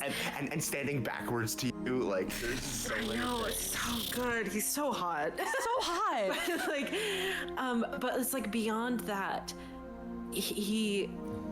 you get to see later on why he's in prison to begin with, and it taking the blame for this child, of a woman that he respected, this woman who is dead, and like, and for what it's worth, it did look like she killed her. Yeah. It looked like Athena killed her, even if accidentally, and he took the fall for this child because he respected Metis so much. The little Moon And Matrix it's- picture of him with his head on top of Athena, like he's like I know. kneeling down next to Athena, like patting her on the head, like there.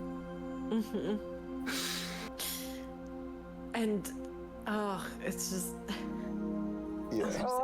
The thing with Blackwell is that like he is the classic trope of like he's the edgy boy, and then you're like, oh, you're just like a sweetheart. This was like for a very kind and noble reason. That of gold, yeah. exactly, jerk with a heart of gold.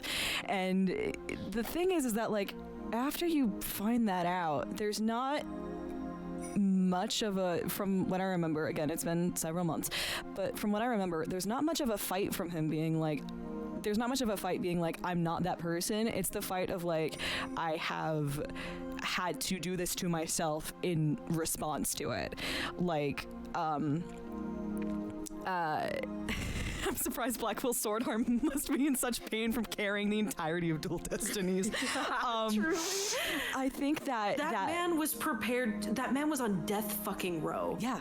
He was prepared to die for this. Yes. It's crazy. The idea that, again, this was just out of pure like love and respect for what was he, like 19? I'm bad at math. However old he was. In his early 20s, I think. Oh god damn, really? Fuck.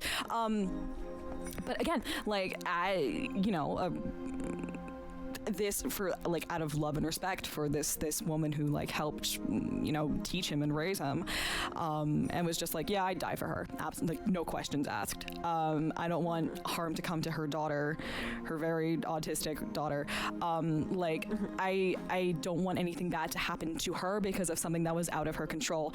And he has implicit like it's not And even also, I'm willing to die for the woman that my sister loves. like A whole nother dimension. it's this whole thing. There's so much going on with Blackwell. I think that they And the theme is great. also fuck that slaps. And then you jump from Blackwell to Nayuta, and they, oh my god, did they try? They tried really hard to make Nayuta on the same level as like Ziska or as Blackwell, where they were like, there's this family connection, and we're gonna, he's gonna be like that the entire game. His development, if he gets any, is going to come at the last second. Like, it's just like, if there was, as Jack, There's as too much else going on that Nayuta is always like too much of an afterthought. for sure, Everything else that's going on. for sure, it's the thing of, even in the courtroom scenes, forget he's there.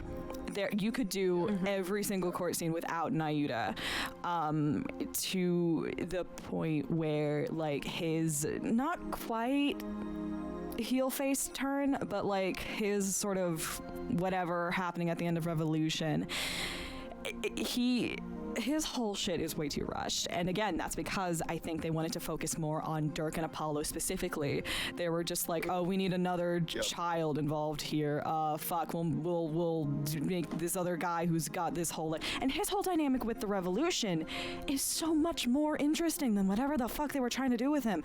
Like, his whole thing of like, he like used to be a part of it, and then maybe is like a spy or something, but it, like his whole shit with Rafa and trying to protect her, and like the betrayal from like Garan and from fucking Hot Lady, like all this shit like should have felt like something was happening, and instead it was just like it was way more underwhelming than it should have been, because Revolution tried to do too much and didn't trust its audience to,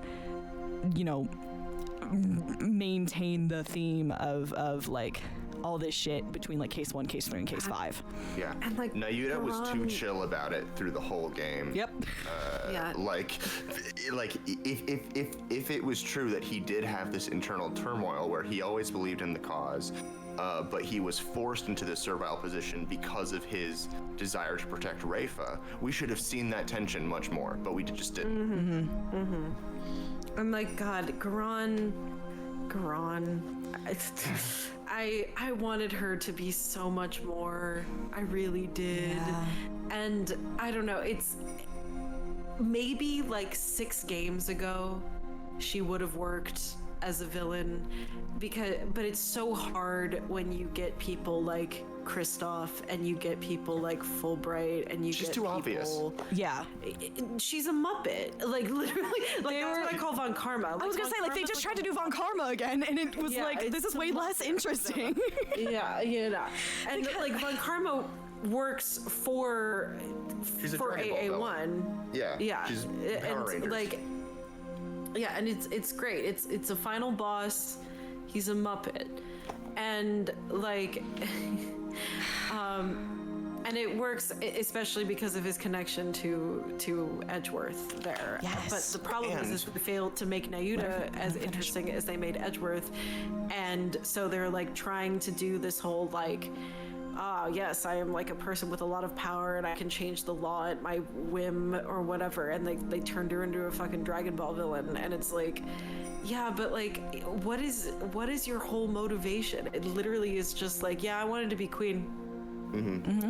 That's it. Like, no family drama. She just wanted power, and I'm like, and it's just so uninteresting. It literally is just like Saturday morning cartoon villain, and I'm like, we followed fucking the Phantom and Christoph Gavin with this, and I feel so bad about it. And another difference between her and like Von Karma and the Phantom is that with Von Karma and the Phantom, the gameplay changes because of their power. Yes. With Von Karma, you get penalized for pressing. Like, you have every time you try to press, you get shut down. Like, you basically get locked out of several game mechanics because of Von Karma's power. With the Phantom, you have the Matrix reaching its final form and being like, now you have to try to emotionally break down someone who seems to either have no emotions or have emotions that are undetectable. Garan just says, I am powerful because the story has told me as such, and there's a gun pointing at you at all times, but do you actually feel the difference in the gameplay? No. No. The gun thing comes I never up once. felt threatened at all when that happened. I was like, wow. The most, I think that to its credit, Revolution did try to make the guns an actual threat by shooting down a woman on the stand. I think that rocked. Rip to her, though. That did rock. But the thing is, they already did she that. survived. Fuck, then what? Okay, listen, no. People that get shot on the stand need to die, and I mean that about both the Phantom and her, okay? People should die when they are killed. People should die when they're killed. People die when they are killed. Yes. Fulbright. Whatever. Point is, I think that Spirit of Justice just committed itself to the wrong parts. It tried. That's what this is coming back to. The past 2 hours have come back to this. Has just come back to Spirit of Justice had interesting ideas and could have done something if they just committed to something. If they committed to something. And the thing they commit to is not important, really. It doesn't feel like anything. And by the time you get to the interesting shit with Apollo, it is the end of the game, basically. And you have, 12 hours to tell this whole story about, like getting back with Apollo, learning, he has this other dad. Oh yeah, my dad abandoned me. Oh yeah, my dad's back. Oh yeah, maybe I don't hate my dad anymore. Maybe I kind of understand where he's going from. Oh fuck, my dad's a murderer.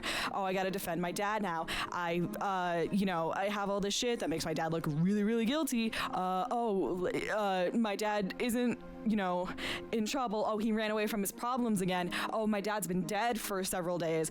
Oh, like all of this shit is happening like so fast. And if it should have stopped at, we did the politician thing. We solved that.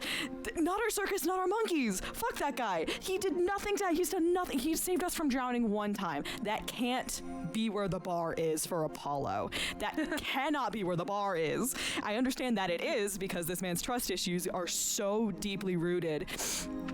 But like helping someone one time, and he knows the entire time Dirk is not there for him in an emotional way. He's there, I need you to come back to Quran and help me with something. It's like, yeah, all right, you wouldn't have come to see me unless you needed me to help you with something. That you would never, on your own terms, have come to me to see how I was doing. Like, that inherent feeling that comes from, like, the second Dirk walks into the office and is like, hey, kiddo, hey, sport, and Apollo's immediately like, what do you want? And he's like, no, I just wanted to see you. He's like, no, what did you want? And he's like, I need your help in crying. I think that sort of energy should have stayed a lot longer.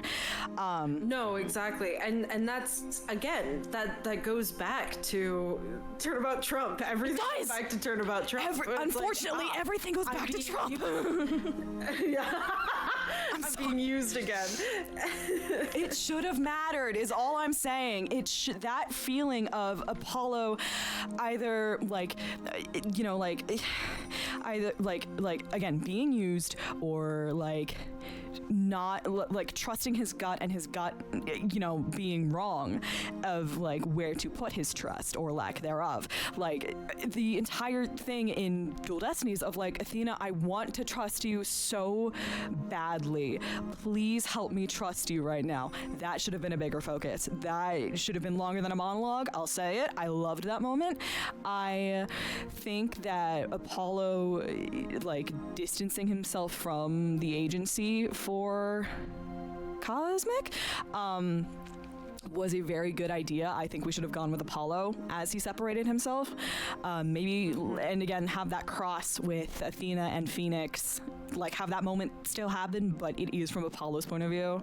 As you said, they're acting cagey. They're being so what's up with this? And you're just not saying shit, because internally you're thinking fuck you guys, fuck both of you. This whole shit of Apollo, his entire adult life, the entire time he's been a lawyer, the whole thing about being a defense attorney, as he learned from his role model Phoenix Wright, is to put your trust in your clients and put your trust in those around you that are trying to help you. And his entire story is about how that trust has fucked him over. Trucy's in on that shit from Trump. There's literally, it takes so long for Apollo to learn to trust the people at the right end of the agency. Even in Corner, he's I fucking hate this. Phoenix is an asshole. I don't know what's happening right now.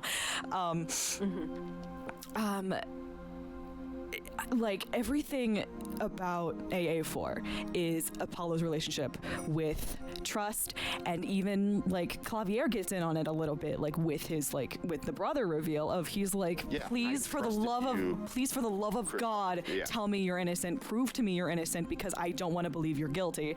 And having that moment hit, and then as Jack has beautifully argued many times, have Clavier come back to prosecute for tomorrow, or for Cosmic, however you want to split that up, and letting Clavier return the favor. I think it's the way that I did it was very similar to how it was structured in Dual Destinies, where Phoenix went up against Edgeworth first, and then Blackwell came back to actually prosecute the Phantom. And so that's probably what I would have done for Clavier. It's Clavier would have brought Apollo, tried to help Apollo out of that darkness, but I would let Simon have the final blow on the Phantom. I think he deserves that. Well, I mean, finally returning the favor. Twice. Off topic for a second. My father just sent me a fucking text. So Mom and I are on the porch. I'm high as balls, and we are discussing a ranking of the 100 greatest yacht rock songs. Where's Jimmy Buffett? Number 92 was Cool Cat by Queen. Mom and I both think we've never heard it before. Are we crazy? And then I texted back that sounds like something from Hot Space. Hold on. And then 2 minutes later, it's from Hot Space. And then he's have you ever heard it? I was probably a long time ago. Hot Space is Queen's least popular album, so... I picked up Greatest Hits 1 and 2 the other day, just for you, Jack. The point... Superior British band. Anyway. Fight. The point is, I understand that, sorry, my lights went off, which means it is way too late and people are sleeping in my house. The point is that, I don't know. I understand a lot of Dual Destinies came from a business point of view, which I think, unfortunately, but kind of obviously worked to its detriment.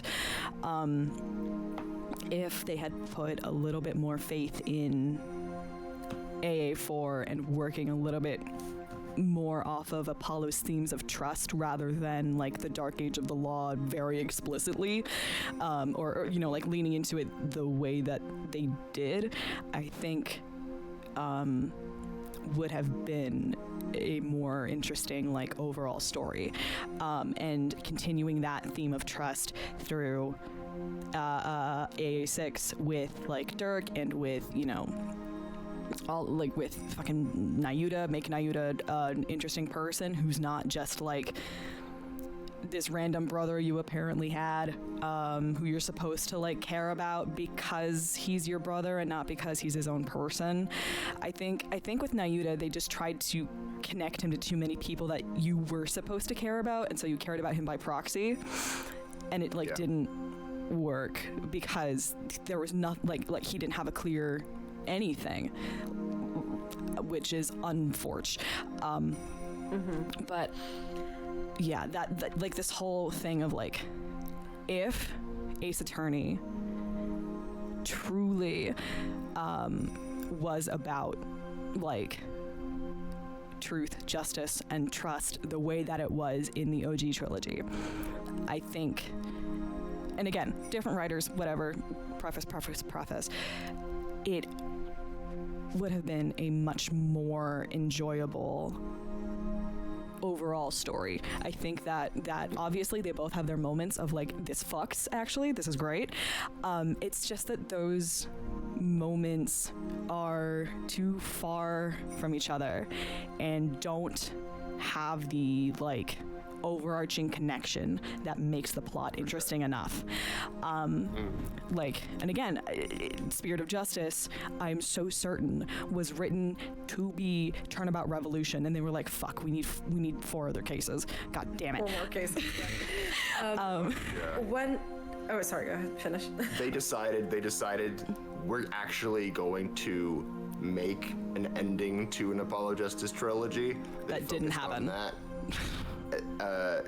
Yeah, they said, you know, because they could have easily made the decision to say this is another independent installment in the Ace Attorney series, but instead they made the choice to say, let's focus on Apollo Justice and let's like end his story, basically. Yeah. Like giving him a finale. And I just, as someone who loves Apollo Justice, the character, I'm like, thank goodness you guys liked him enough after Dual Destinies still to be like, fuck yeah, Apollo! to dedicate really the core of the 6th game to him in a way that arguably not even really 4 did, like on like as up front. Like I think you guys are all right, the themes are all there. 6 feels like the first time that Apollo Justice is truly the main character of this. Yeah, No. because AA4 is written in. I think AA4 is written to be Apollo Justice is a side character to all this shit going on, the way that Phoenix Wright in the original trilogy is a side character to all this Faye shit going on. Like, he's doing his job. He's like contributing, but like this story is about the Fays. We just unfortunately are very misogynistic. Apollo Justice in AA4 is meant to be a side character. The focus is on Phoenix and all the shit he's pulling. It's on fucking like retroactively figuring out what's going on with Kristoff. It's figuring out like what the fuck is up with Trucy and like her dad. She talks about her, you know, biological father a bunch of times. Like, what was his fucking deal? Why did he fly the plane into the Twin Towers? Like all this shit. You're trying to Jesus Christ. You're trying to figure out. We're in there anyway. Yeah, listen, one for the road. AA4 is about. Trucy for a minute. Let me finish my sentence then, absolutely. AA4 is about retroactively figuring things out because no one tells you shit. You have to learn everything on your own. AA5 is about taking somewhat of a lead, Apollo at least taking somewhat of a lead in his own investigation, in especially like Cosmic and Tomorrow, and hating it. Like he's not fucking happy with what he's doing, but he's like, this has to be, I don't want this to be the truth. It is, though. In my, everything is pointing to this, and I don't want this to be true. The people closest to me, it looks like they betrayed me again. My boyfriend's dead now. I don't know why he's dead. There's this whole conspiracy. No one's fucking telling me. And then, again, AA6. I think a lot about in AA5 when Apollo's having his own, solo investigation, and we run into him. And I think it was Plonko or something like that, called him Mr. Terran. God, it hurt so good. Yes. Anyway, continue. Yes, but his scene with Aura Blackwell in that investigation is just peak. it's so beautiful. And then in AA6, it is about, again, Apollo thinking he has a better grip on his trust issues and being like, all right, we have to be through the worst of it now, right? My coworker did not kill my boyfriend. Okay, we talked it through. It's fine. And then he's able to pass on that trust to Trucy. Sorry, I know I'm just jumping in, but that's also a thing in the magical turnabout where he's the one who has to sort of bring her back from the brink. Yes. The idea of Apollo being able to trust the people around him explicitly even, because he's like, Trucy did not. He's like, he asks her, Trucy, did you kill Mr. Reyes? And she's like, no. He's like, all right. Well, she initially said, I don't know. And that's what I really love about Magical Turnabout and the segue into talking about Trucy, where it's like finally, Jesus Christ, finally some good fucking food exists for more than just I know we're one to talk with the stupid 9/11 shit, but Trucy exists as more than just a bit, and that's all she was in Dual Destinies. She was a bit, and again, the story didn't have space for anything else for her. Didn't have space for her because it's the too many cooks variety, where it's we gotta establish Athena here, and so Apollo and Athena are going to investigate together instead, and Trucy's just gonna hang out in the office the whole time in the void. And it's so upsetting because truly one of the hearts of Apollo Justice is Trucy's relationship to both Apollo and to Phoenix. Yes. And I think a lot about Trucy and Phoenix's relationship because it's there are so many people that are Phoenix is a terrible parent, and I'm I think you're wrong. I don't obviously he's not perfect, and I wouldn't even qualify him as great. I don't think he's a great parent. No. But he is somebody who's doing his best, truly doing his best, and because it's he made her work, and I'm dude, this is a universe where you could become a prosecutor at 13. That is not the bar, And it's not like he's forced her into magic because they need to pay the bills. She loves it. She has the passion for it, and she wants to step up for herself. Yeah, exactly. And it's I know that she's a kid and all of that, but at the same time, it is nice to think about it because it's nice in terms of an adoption story too, that it's Phoenix is allowing Trucy to connect to her biological family, where it's allowing her to, keep the hobbies of this. Except for her mom. Yeah. Sorry. But yeah, no, I get it. To be fair to La Miroir, they also didn't know what to do with her later on too. Yeah. But they're tee, whoops. And I can't fault Talassa for needing time. That's either. Totally fair. It's just again they forgot about her. They just And but he's letting her do something that she loves, which has a connection to her biological family. They even keep a fucking photograph of Zach Gramarye, which is crazy to me. All my homies hate Zach Gramarye, but I digress. But Phoenix and Trucy's relationship is so fascinating because it is again built on this implicit trust and this love for one another, and this literally they were each other's saviors. She was my light. Yes. But at the same time, it is so symbiotic to the point where they like, yes, they were each other's saviors, but that means that they cannot survive without the other. And that's like crazy to me. And it gets to the point of like near codependency with the two of them. And that's fascinating to me, to like see that dichotomy of like, these are two people that love and care for each other so much, but perhaps to a very unhealthy degree.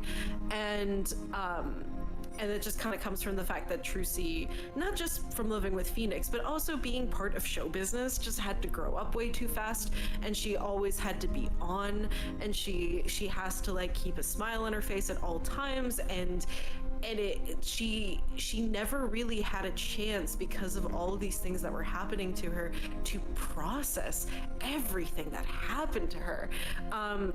Because she's like, I have to be here for my daddy. And then the same thing for Phoenix, where like Phoenix, I feel like, didn't really get a chance to process all the shit that happened to him, because he's like, I have a kid now.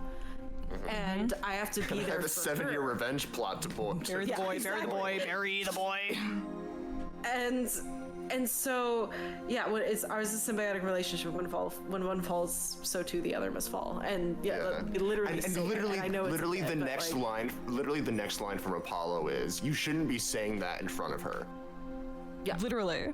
Oh, literally exactly. The next line. Yeah, and so it's one of those things where I feel like the two of them, it's theatrical, you know, in a way where it's like they know they care for each other. They know funny. They know they love each other so much, but they're never gonna talk about it, like, ever, because it's like, I have to keep all my shit in here, and then one day I'll die. And yeah, like, I will keep all my shit in here because I don't want to upset you. But both of them are saying that, and it's so awful. And so it's like, it finally comes to a head in Spirit of Justice, and God, it pisses me off, because they turn Phoenix into a worse parent, because it's like, Trucy is going to have her first televised magic show, and Phoenix fucked off to Karine. Are you fucking kidding me? Like, that's crazy. And it made me so angry. And like, the fact that he couldn't come back, and he just calls Apollo like, you'll handle this, right? And like, it's great because it shows that he trusts Apollo, whatever, blah, blah, blah. But that could have been solved. Literally, it could have been solved with Phoenix saying, hey, I caused an international incident and they revoked my passport and I'm stuck here, you know, while they investigate me. And so from then, that like solves that problem. But that's where we really get to see Trucy break down, because her father is not here. And even so, it's one of those things where even if Phoenix was there, because of this like symbiotic relationship that the two of them have, I feel like she wouldn't have broken down in front of them. She feels like she can't, even though Phoenix knows she wants to. Like, Phoenix says so in Apollo Justice, where it's like, I'm the only one who knows how she really feels. And but again, they just don't talk about it. And so finally, it comes to this point where it's like, my dad is away. I'm in jail right now, and Apollo is here, and I don't know whether or not I killed this man. Like, I could have accidentally killed this man, and she's still trying to put on a brave face for Apollo. She's like, no, I don't. That's fine. I'm great, and I don't need to break down in front of Apollo, because Apollo has not seen me emote and doesn't need to know how scared I am right now, because that's just not what I do. I'm here for other people. Trucy and Phoenix are not biologically related, but Trucy still inherited his horrific savior complex. God, she's his fault. God, she's her father's daughter. And I know. His caginess about emotions, like you just said.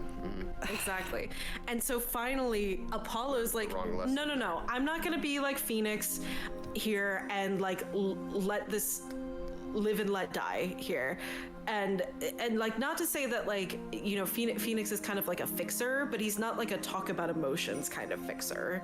He's like, his fixing is through actions. His love language is acts of service. And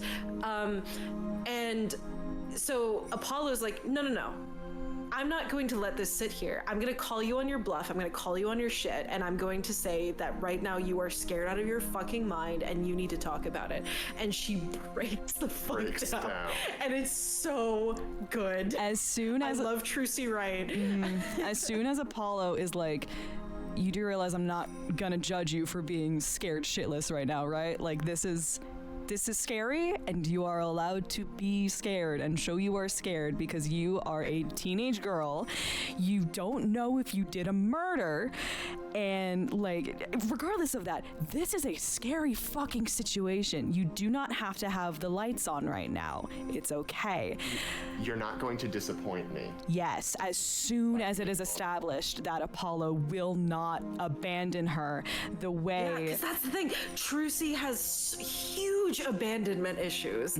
It's crazy, and they don't explore it enough, in my opinion, that Trucy has. They were pointing out, people have been talking about on Twitter recently about the fact that, like, Trucy is so fucking upset about the fact that Apollo stays in Karine, because that's another family member that's leaving. It's explored for about 30 seconds, and then, but it's explored the way that, like, Phoenix is sad that Maya's going back to Crane Village to train at the end of the first game. It's like, yeah, it sucks, but, you know, there might be a sequel or something. We'll see you again, whatever. Like, it's not explored in like, she doesn't really put up a fight. She's like, I would really fucking like you to come back, please. It would be really nice. I want you around the office. Pretty please come back. And he's like, maybe. And then he goes to the bus, like, he's like going to go, and then he's like, nah, I'm gonna stay. And I'm like, what the fuck? No, like, it's such a last minute thing. That's rude. I don't know. It's this whole thing of, like, Trucy, despite their best is a strong word, despite their efforts to, you know, make her own person in Spirit of Justice, she really only has the one case to do that. She does only have. And that's not her fault, because, again, Revolution is trying to do everything at the same time. But it is just another one of those things that it would have been a little bit nice for them. We're already here for 12 hours. Make it a 13th. I don't care. Like, if you're going to go balls to the wall, if you're going to go balls deep in it, go balls deep in it. Your dick is longer than that. At least pretend it is. Get deeper in the paint. She barely shows up, like, right at the end of Turnabout Revolution, because, like, I knew that she did the suitcase bit, but I could have sworn it happened so much earlier. But no, it's like right at the very end. She's like, I'm here. Like, hi, I want to convince Apollo to stay. And then it won't work. And here's my commitment to the bit. They literally said, we aren't inhuman enough to, like, the writers, I mean, they're like, we're not inhuman enough to not have Apollo's sister, in every sense of the word, be there when he makes the decision to leave. Like that cannot be something that a Trucy is apart from. We ignore Trucy, not that much. Yeah, it was a genuine and learned from dual destiny. It's the fact that, like, I'm so sad. It's, oh my god, what the fuck was I gonna say? Trucy was afforded as much, like, as much story time and depth as Maya got, and I'm really thankful that Maya got what she got. But it's so disappointing, because you could have done so much with Trucy learning to open up and not be like a carbon copy of her father and all of that. And they really tried in Magical Turnabout to make that happen, but then it just, again, kind of falls to the wayside. Because, I mean, God, with Apollo Justice in Succession, like, you know, like, Apollo piecing together that Zach is dead, and like, and he's like, oh my God, Trucy is gonna, and then she's like, yeah, I know, we'll talk about it later. And she still has to put up that front. And, like, I needed her to just have a crash out, you know? I needed her to have, like, a huge crash out about it. She had a mini one. She had a mini crash out. And I was very thankful for that. But, like, there needed to be more. I think it's one of those things where it's like, this second generation of kids are part of a family, we'll say, like all of their familial trauma is so like specific and so overwhelming in their lives because of the way that their lives have worked out, that like the fact that and maybe it's a Gen Alpha thing of just being like, nah, the world's always been burning my entire life, it's okay, like, which was not at all the idea when these games were written, but like retroactively it's funny, but the idea of like these kids just being like, nah, it's fine, there's other more important things going on, we don't have time to delve into the drama of it all, is so telling about them as characters, and also the way that Phoenix has trained them to, at least in like Dual Destinies, you get the impression that like Phoenix and all of his, you know, good mentorship, it's still his mentorship, and you like they all feel like you still kind of, they all, I don't want to say they all feel the same in court, but like it's very easy to like transition between them because they all do the same thing apart from their one gimmick. Like they all have like the same sort of approach to it, and that includes their mental approach to shit of like, you know, my problems aren't the most important thing right now because people's lives are on the line. We can unpack that later. And they don't want to unpack that shit with each other because it's going to, like, it feels like it's going to affect how the others see them, and no one wants the others to take pity on them. That is going to be the most insulting thing to all of them. And so they're like, Apollo's like, I've been through worse my entire life. Athena's like, I've been through worse my entire life. Trucy is like, I cannot complain because if I complain, there's a shot I get kicked out. There's a shot people leave. Phoenix is just, I trusted someone really hard one time and fuck, it fucked me over so bad. And like, it's this whole, it's like, I used to wear my heart on my sleeve, and now I can never display any emotion ever. Nope. Actually.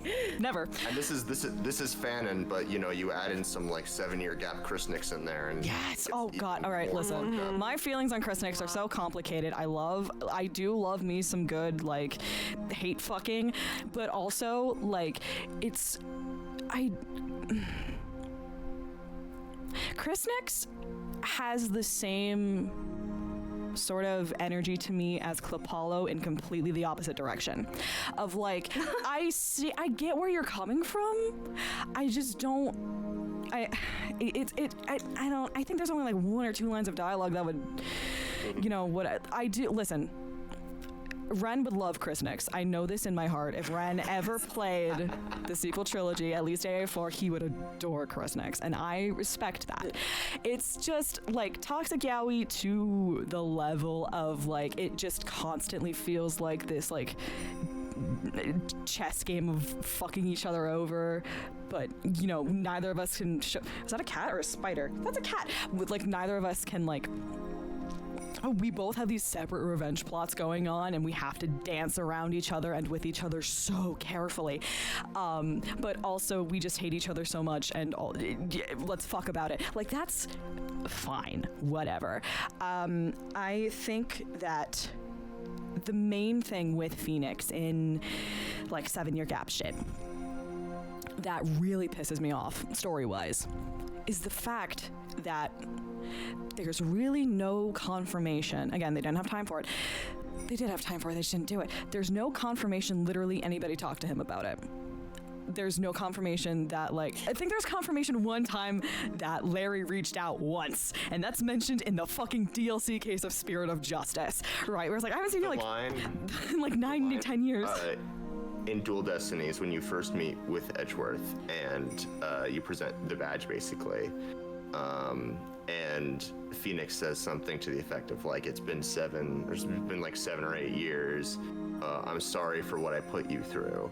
And Edgeworth says, it's like I'm sorry I didn't help you sooner, or something along those lines. I apologize too. I'm sorry I couldn't help you more. Yes. Right. It's like, my brother in Christ, did you try?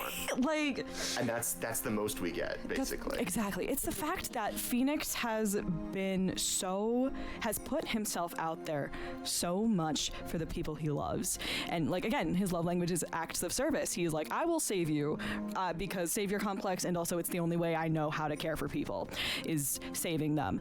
And it's implied no one returns the favor is what I think really cements his like, all right, cool, no one really cares about the me. I just gotta stand on business and call it a day. Like, and then that mentality gets passed on to the kids, intentionally or otherwise. It's one of those things where it's so vague that I think it's open to various interpretations, because like I do think that Dual Destinies line, as vague as it is, does hold a lot of weight, because again it can be interpreted in basically two separate ways, because there's also with Apollo Justice in Turnabout Corner with all like these like DVDs, then I think it's like implied that Maya sent him all the DVDs and stuff. Yeah, and that's pretty much like, confirmed in Dual Destinies in the letter she sends.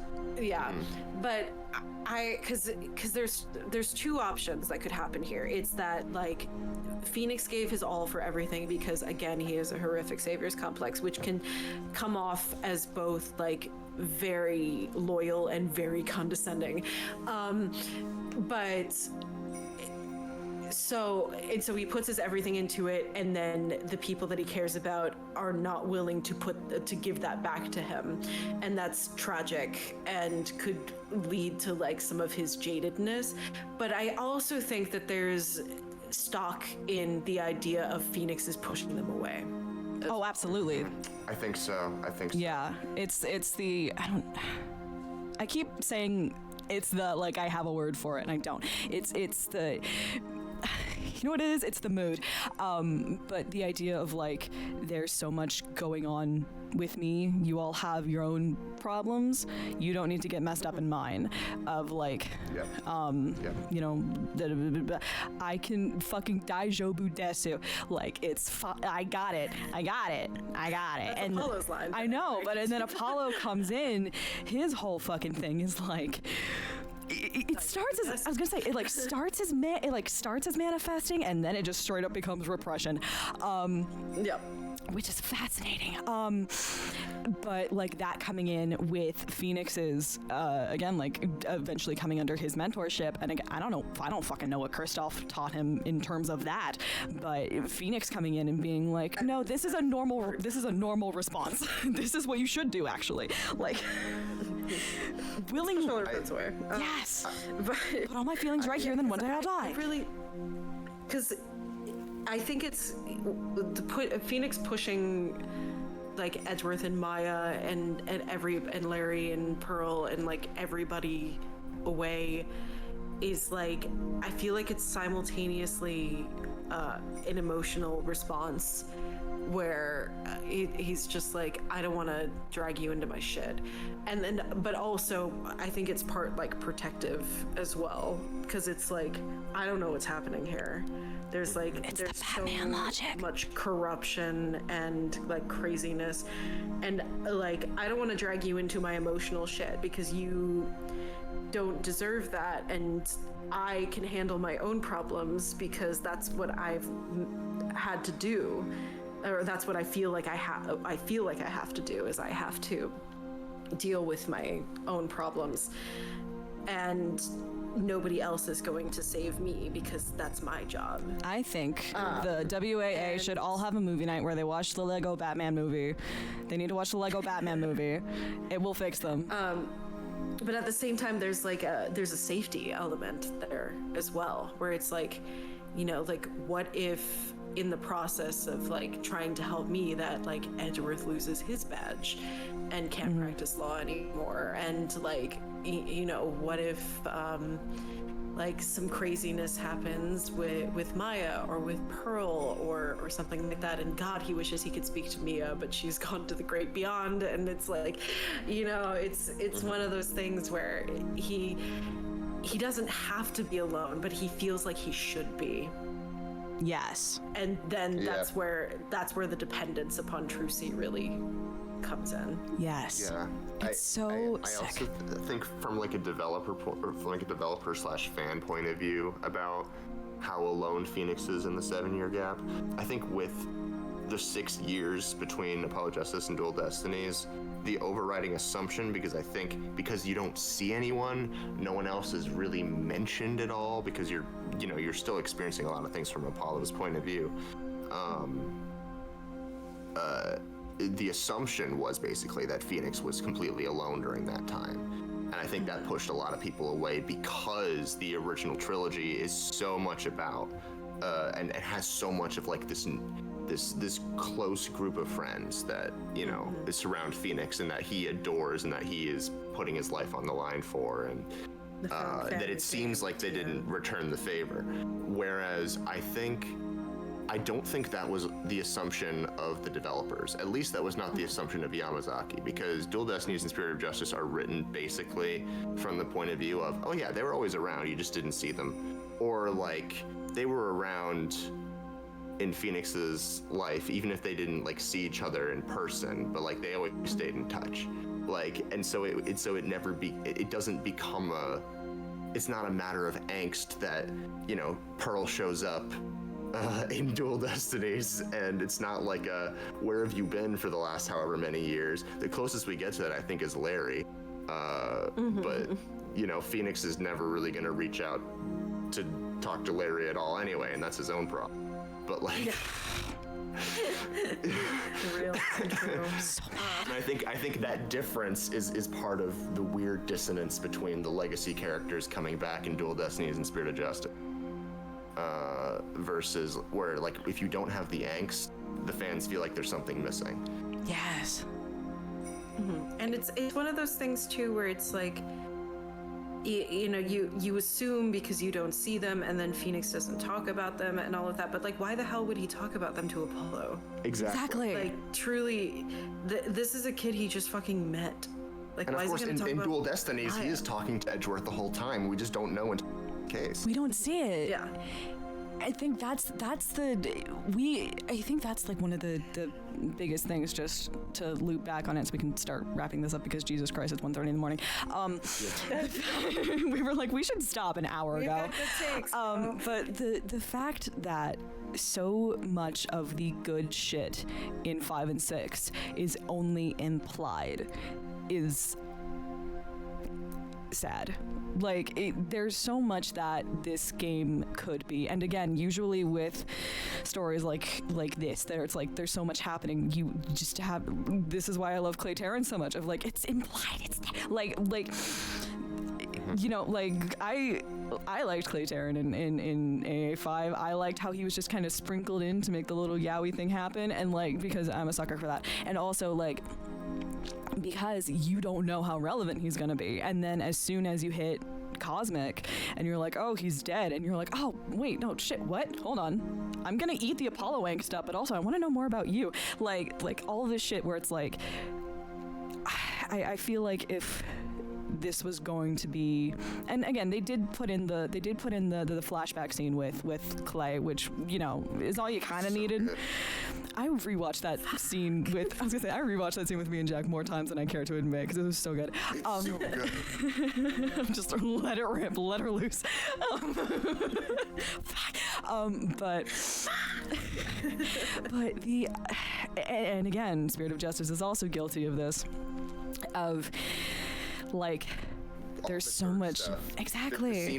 The scene in the cave, like, there's so much Apollo stuff in there. There's so much Apollo stuff in there that I adore. I love ripping that man apart with my little teeth.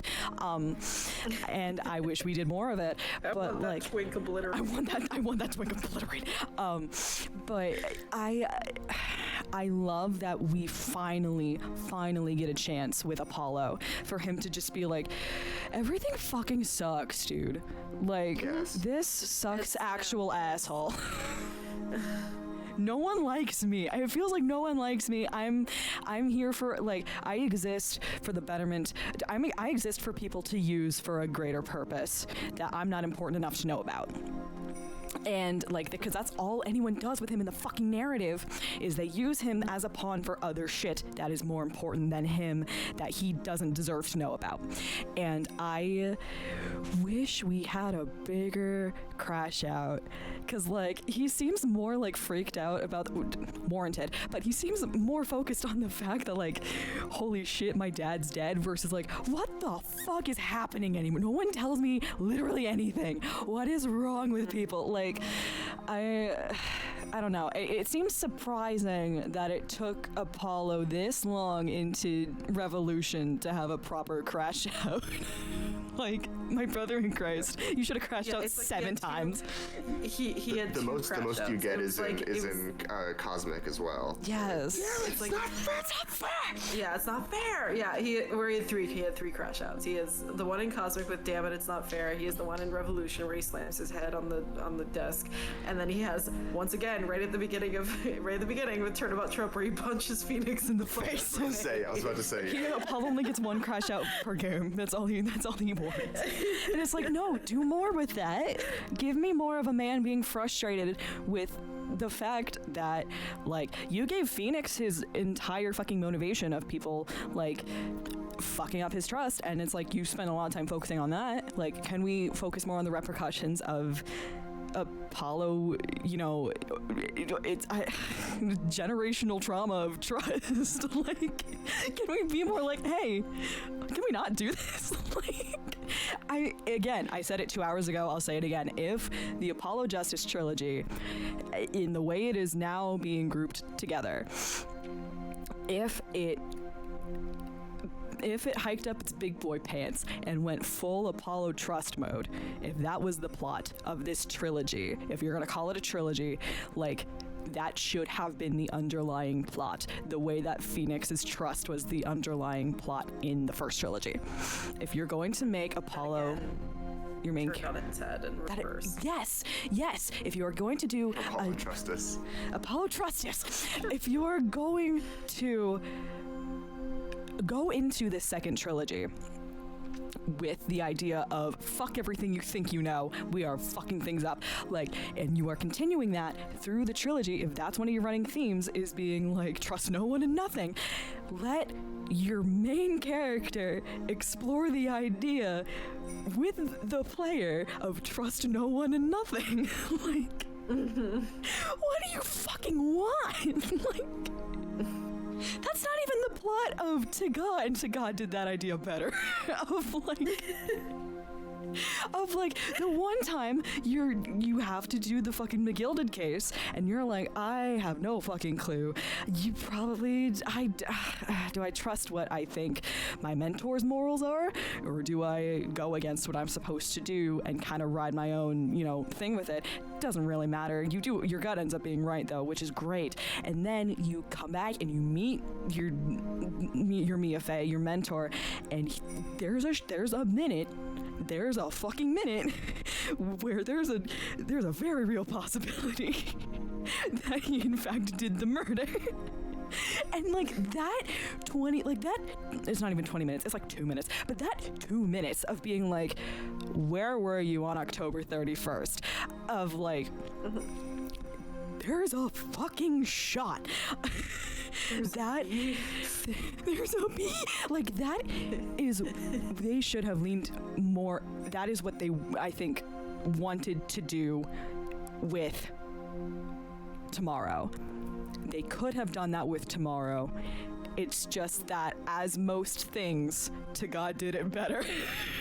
No, unfortunately. It's like, because it's not just with fucking Hachimaki McGee or Hachi McGee. But it's Hachi McGee. but it's also Sholmes. Like, yes, Sholmes fucking lied to him. Just straight up, just like, yeah. First fucking lied to you. Yeah, literally, like, first thing he says is like great detectives. First time we met, I lied to you, dog. And then, like, 2 cases later, he's like, great detectives always lie. And you're like, what the fuck does that mean? And he's like, Heidi ho, cherry pip, gotta go. Like, and you're like, okay. What? Hachi McGee is my favorite protagonist in Danganronpa.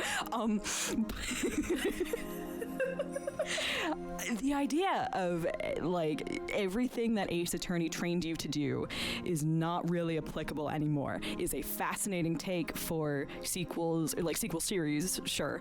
Like, and Taga fully allowed itself, 90% allowed itself to fully break away from it as soon as because it's a completely different setting, it's completely different people, you know, like the actions of this don't really affect everything else in a notable enough way that like you will know that because this happened, this is why the original trilogy is like this.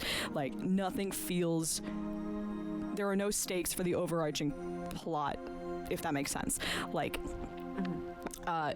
again, it's like we're going back to the Star Wars metaphor of like Star Wars Phantom Menace through Revenge of the Sith like knew where it had to end up, and so it had to do things very specifically. In Taga's case, it was like, okay, we kind of need to like imply that like, you know, this whole like we're gonna go into law and it's gonna be like really cool or whatever. Like, sure, we can have fun parallels to other people, but like there's nothing directly, I don't think, in Taga that it's like, oh, this is directly going to affect things that happen in AA1. Like, because there's no reference to it, because that wasn't even a fucking idea. So, like, they had the liberty to just go buck wild with it. To be like, you know what would be fun? If we combined, like, the arcs of, like, Edgeworth and Damon Gant and Von Karma into all this weird racist shit, like, which, it's not weird, it's historically accurate. Point is, like, you don't expect it in an Ace Attorney game that blatantly. And it's just the fact that Did you knock over my water bottle? Bitch. It's the fact that Taga felt it had the freedom that this sequel trilogy did not think it had. And if like 5 and 6 had let itself like breathe a little bit more and have a little more faith in the people that are playing it, I think that could have improved a lot of the issues that are present. Which is ironic. But yeah, that's sort of where we've ended up here. I think this was a fun experience. I don't think it would have been as fun if we didn't have the world's dumbest bits going on throughout the entire time. I've done this with any other folks. Absolutely not. Like, it's such a like specific thing, especially the energy of like the very open, like, one of you fucking likes Still Destiny, the other one fucking hates it, and I was like, cool, I got no bias going into this. Like, the freedom to be able to kind of, you know, dog on it a little bit and not go in with the expectation that I had with Taga of like, this is one of the best literary masterpieces. Yeah. Like, you know, Taga is going to be a banger. And so you kind of have this feeling of like everything, we're going somewhere with this. Even if I don't know where that is, this is good enough in the eyes of people where it's like, okay, this has to go somewhere. And in 5 and 6, like, people talk about so little of what happens in 5 and 6 that I'm surprised I wasn't spoiled more, which is so weird. The fact that the things that people spoil about 5 and 6 are like only half of it. Like, every Deal 6 rowing the boat. Like people talk about like the Fulbright thing, and they don't talk about the Phantom part. They like it stops at Fulbright is the antagonist, and they don't go into, you know, detail about like, oh, the most terrifying 20 minutes are about to happen. Everyone talks about, you know, like, actually, like, like everyone talks about the fact that Rifa and Nayuta and Apollo are all like kind of related. Never specify how. Never talk about Garan because Garan sucks. Like all of this shit that no one talks about. They only talk about the most interesting parts, and the most interesting parts are not the climaxes, or not the full climaxes, which I think says a lot about your game. And then all capital letters 2 hours later. Mark Zuckerberg. Mike Meekins, baby. Mike Meekins, baby. All of this to say, I like these games. I had fun playing these games. No, I think the fact that going through them and like we cried and we laughed and we might cry right now. and we enjoyed the journey that we spent with these characters, even though we can spend forever talking about how they could have done it better, because they absolutely could have. I think, you know, what currently exists is also worthwhile. And AA4 is peak and will always be peak. And I think 5 and 6 are well done individual games in terms of murder mysteries that obviously both have their ups and downs, but that I also just think generally are good games that I think people should give more chances to, even if you don't, even if you choose not to play them with the hermeneutic of continuity, which is something that I had been I guess advocating for on this playthrough, and I was very satisfied this time around seeing how, you know, we can talk about how much better we could write a full-fledged Apollo story arc across the 3 games that all lines up like carrying through the themes of AA4. But I've come away with a greater appreciation of Apollo in Dual Destinies and Apollo in Spirit of Justice. And I love all these characters over half, if not like 3/4, if not 100% of the way because of the voices that you guys gave them. And just absolutely stellar performances across the board.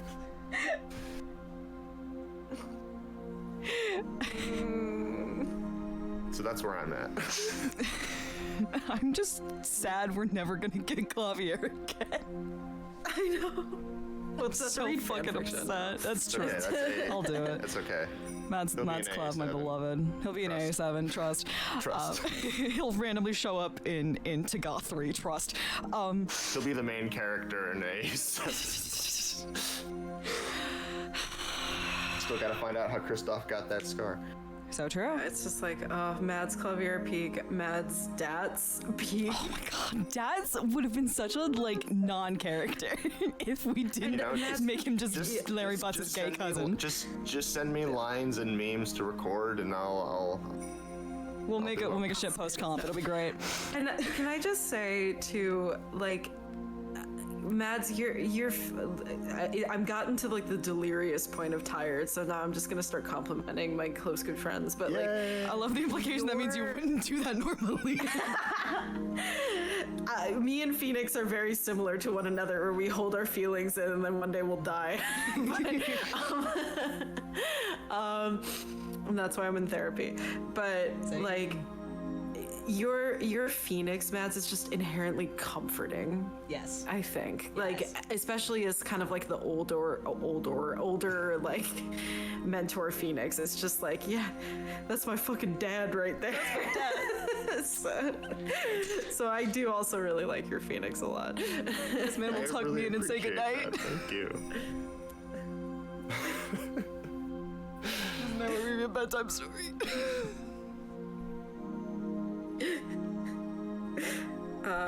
And Kate, Thomas just said, Kristoff, oh my god, your Kristoff was so good. And just like, you are the canonical voice for Apollo in my brain. Yeah. Correct. It's just you. Correct. It's just you. You are just our Apollo Justice. You just embodied him so perfectly, and I just, and just the comedic characters also. Like, I think a lot about Ted to Nate and the fucking TikTok voice a lot. So good. There's a lot. I think about Mads' Amara a lot too. I gotta go back and re-listen to that because I don't You remember just like you gave me gender envy in a way I didn't think was possible Yeah. with Amara. Was mothering there. Mother was mothering. Yeah, I'm serious. Yeah. I would not lie about that. My admittedly, my Ace Attorney gender envy comes from really weird places. But I'm so serious when I say that, like, I could listen to your Amara all fucking day and just be like, I'm getting serotonin from this. Cool. This is nice. Like, Oh, Kate Scuttlebutt too. Oh, Kate. Oh was my very god. There's good. literally So we could go funny. through the entire cast of like all of these games and pick out just like Jax Lamoire. just killing it at every given I mean, like, Jack, you are Trucy and Athena. Yep. Like, I can't I could never I can't imagine No, Athena or that's Trucy that's without- you know. That's not your voice. Wendy Lee, Erica Lindbeck, don't know them. It's just my good friend Jack. Literally. God. Also, it's like just Jack Edgeworth needs another round of applause because holy fuck, I love Jack Edgeworth. Yes, it's so good. Jackworth, incredible. Maxworth, So fun. also up there, but oh my god. Yeah. Maxworth, I'm very biased to, and I know that. But like, Jackworth is just like, I don't say this often in a non-sexual way, but like, Jackworth could slap me in the face, and I'd be like, yeah, that's fair. Like, I would not get aroused by this. I would just be like, that's the inappropriate action that you just took. no. I thought a lot about Athena, and I don't know. It was just like, I know like Wendy Lee kind of gave her like a Wendy Lee voice, but I don't That's just know. Wendy Lee. It's just Wendy Lee, but like I don't know. I really wanted to pitch Athena's voice down. I don't know why. Yeah. I think it's just like it just works. she's to me like, despite everything, and I think like part of it is like the psychological aspects of her is like she is very surprisingly down to earth. And I think that like that like kind of really differentiates her from like Trucy's like, you know, larger than life, like Madcap. super, Yeah. like, high strung manic kind of personality. And so I was like, I need to bring it down. It's the difference the- between Really, is it a work. danger pin versus that's it. You're Yeah. reading. You're looking You're up making microaggressions later. Transactions. Microtransaction. Fucking one. It's the fact that like it also kind of subconsciously reads into how they both react to trauma, because like Trucy's whole thing is like, I have to stay cute and approachable and lovable because if I don't, everyone will leave me again, versus Athena, I had to mature so fucking fast and like I'm gonna press all my emotions down, then one day I'll die. Like, I think a lot about Junie being like, I met Athena again and she was so different. yes. It's so much with Athena that goes unsaid, unfortunately, because Ace Attorney hates women. You heard it here first. There's so much like potential with a lot of people that, again, I understand this game is not about them. We're people are dying and we're here to figure out, you know, who to kill for that. Like all this shit is like, it's not about them. It just would be nice to explore it a little bit more. Oh God, Mads Fulbright. Yes. Oh, I think about that little fucker every day. Oh my God, Matt Fulbright. And I saw you from across the bar and you really dug your vibe. Really Oh my dug your God. I have one bit, and it is a character who has a goofy voice, and then the goofy voice goes away, and it's just a very serious deadpan voice. It's a good bit in your defense. It's a good bit. It's really good. Oh god. But I mean, as soon as I got Fulbright, I'm like, Canonical Fulbright. as soon as I got that, I mean, I based it very closely off of the few lines we get from cutscenes. And it just matches. It's so good. It's so good. I think it is one of those things where it's like Fulbright as a character, very hit or miss. And then I think just and again, this is so obviously what happened to the entire playthrough with all of us, is just the fact that like the voices are like, no, okay, I understand why this is funny now. Like there's such a difference between reading it and hearing it, where you're like, okay, this is bearable. Got it. Like with Black Quill, it very easily could have been like, I'm fucking chipper all the time, and I'm the exact opposite of Emma Skye in A4 of like, I'm just out here, I got full energy, I'm doing this shit, let's go, and then like you flip at the end, versus Emma being like, what's up, motherfucker, I'm just high constantly and I hate my life. Like it's such a switch, and it's a switch that I can only work with Fulbright having that high energy the entire time.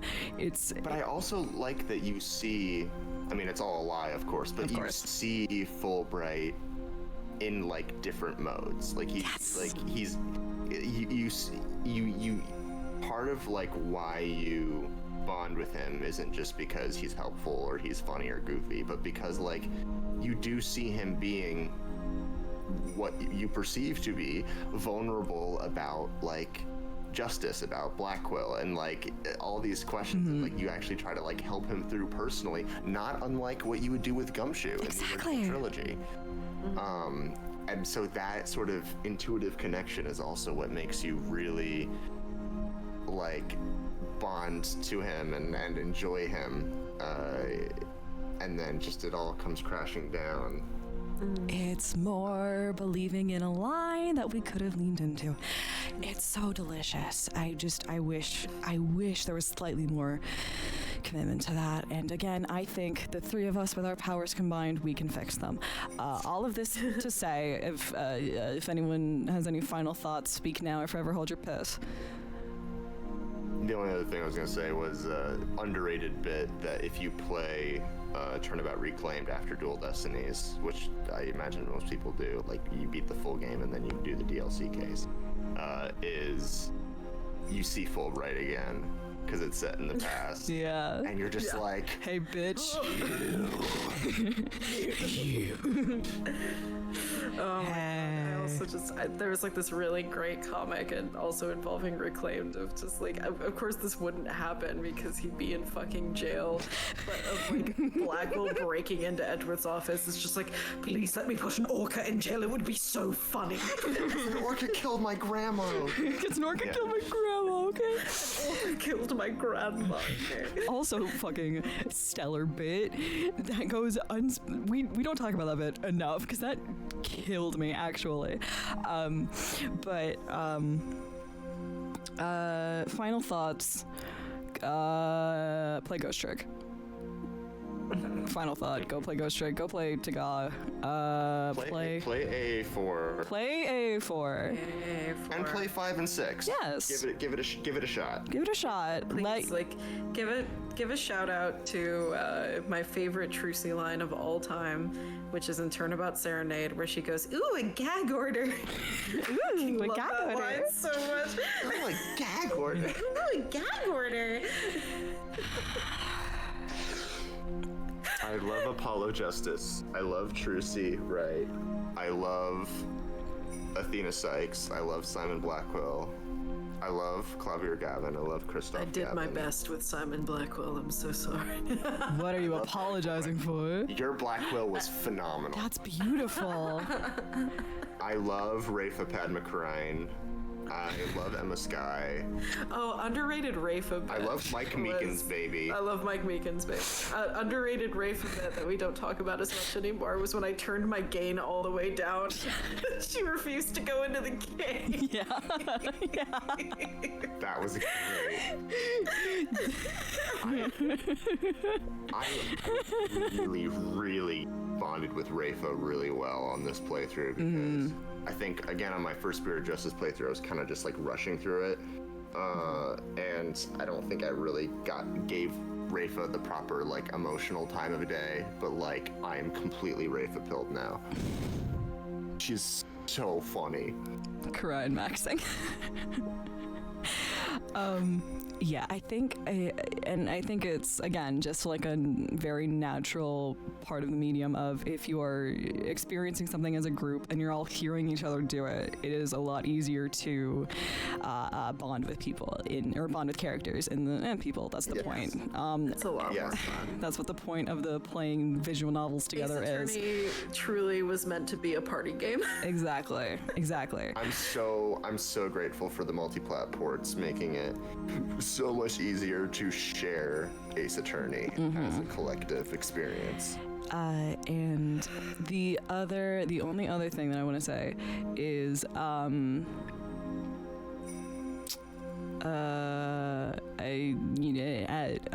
it's 2 a.m. That's the other thing I want to say. It's fucking 2 a.m. We said we were gonna stop 3 hours ago. I don't think we're gonna play investigations for like a while, because again, I will be shot on site if we don't play Latent immediately. So we'll get there.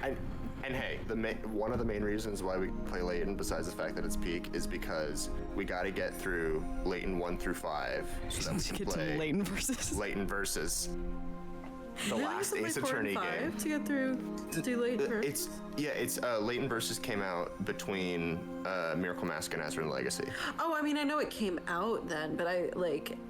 Congrats, but I didn't know if you needed to know the stories of like 4 and 5 in order to play Latent Versus. You don't, but it's built on the engine of Miracle Mask. So that's fair. So it would be one hell of a weird shift going from anything other than Miracle Mask to Latent Versus in terms of gameplay. I just like playing it in the order that it came out as well, because it's the game that Latent, because it was made, so it came out 2012 before Dual Destinies, after Investigations 2 for Ace Attorney, and it fundamentally it fundamentally reshaped, because it was the first 3D Ace Attorney game, so it fundamentally reshaped what Ace Attorney would be from that point onward. Anime cutscenes were introduced, 3D environments were introduced. There's other voice acting. There's other things that show up in Taga that Latent Versus pioneered, because Takumi was like one of the main people on it.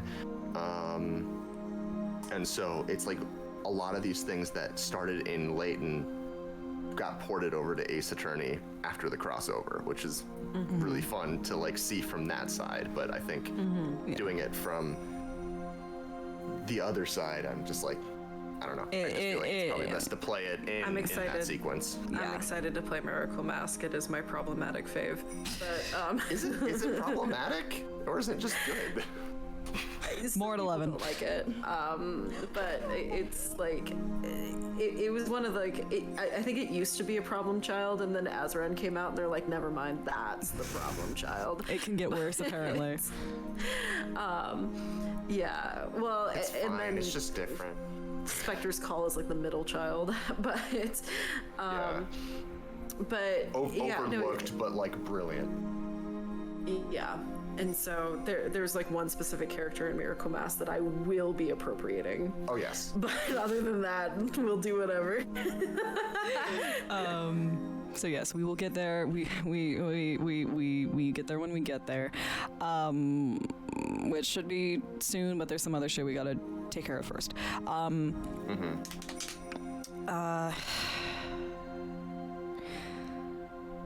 This is gonna be the first time in like a while we're not playing Ace Attorney on this channel.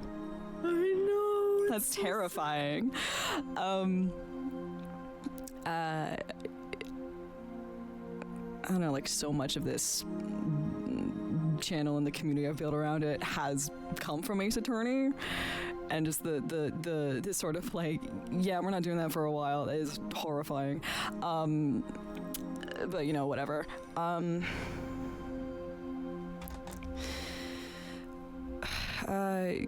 Yeah, brain has stopped working an hour ago. We gotta go. I am honestly probably gonna upload this whole second part of stream separately because the holy fuck, this was like 4 hours long. Yeah. I need to go to bed so bad. What is coming up? I think the next planned stream is Yakuza 5 with Ren. Tuesday. On Tuesday, yeah. So that'll be fun. We'll figure out where we're going from there in terms of scheduling. I think next Friday, or at least Fridays going forward, will be Disco Elysium. Yeah, yes, because that's moving from Sundays to Fridays. Yes. Yes, because we're fucking busy on Sunday. Everyone keeps being busy. Early Sunday afternoons, people keep being busy. Ow, my fucking elbow. Ow, ow. I somehow hit my funny bone laying it on a desk. Anyway, so there's like schedule shifts that I want to implement very soon. As soon as I can find out when schedules line up, which is fine. Ace Attorney good. Ace Attorney good. Apollo Justice good. Apollo Love. Justice, I love you, my beautiful son. Kissing you on your giant forehead. Kissing you on your giant forehead, tucking you in, saying goodnight. Yeah, that's kind of what this boils down to. Is game good. Game good is what this game fun with friends is what this boils down to. I love my friends. I love my friends. I love spending time with my friends. I'm sorry I'm not weeping the way I was at the end of To God 2. I feel like that would have made this more impressive, but whatever. Asinine Attorney doesn't really. It doesn't really. Oh my god, that was today. Holy shit, that was today. That was just a few hours ago. Technically yesterday. We've been talking a lot. Anyway, to wrap this up. Leighton coming soon. Leighton happening soon. Investigations happening in Chexrist. I don't know, like a year and a half. I don't know how long it's gonna take us to get through Leighton. It's gonna be a gay old time. I'm excited. I hope you are having a wonderful morning, afternoon, evening, night, wherever you are. Thank you for everyone who came on this journey with us, whether that was for like 20 seconds in a VOD or you watched the entire series from day one. Like, thanks for sticking around with us and watching us make a million Dick and 9/11 jokes because we got nothing else apparently.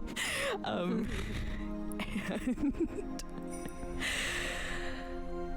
until next time. Bye. Good night. Everyone go to fucking bed. Everyone. I am going to bed. Everyone go to bed. Jesus Christ.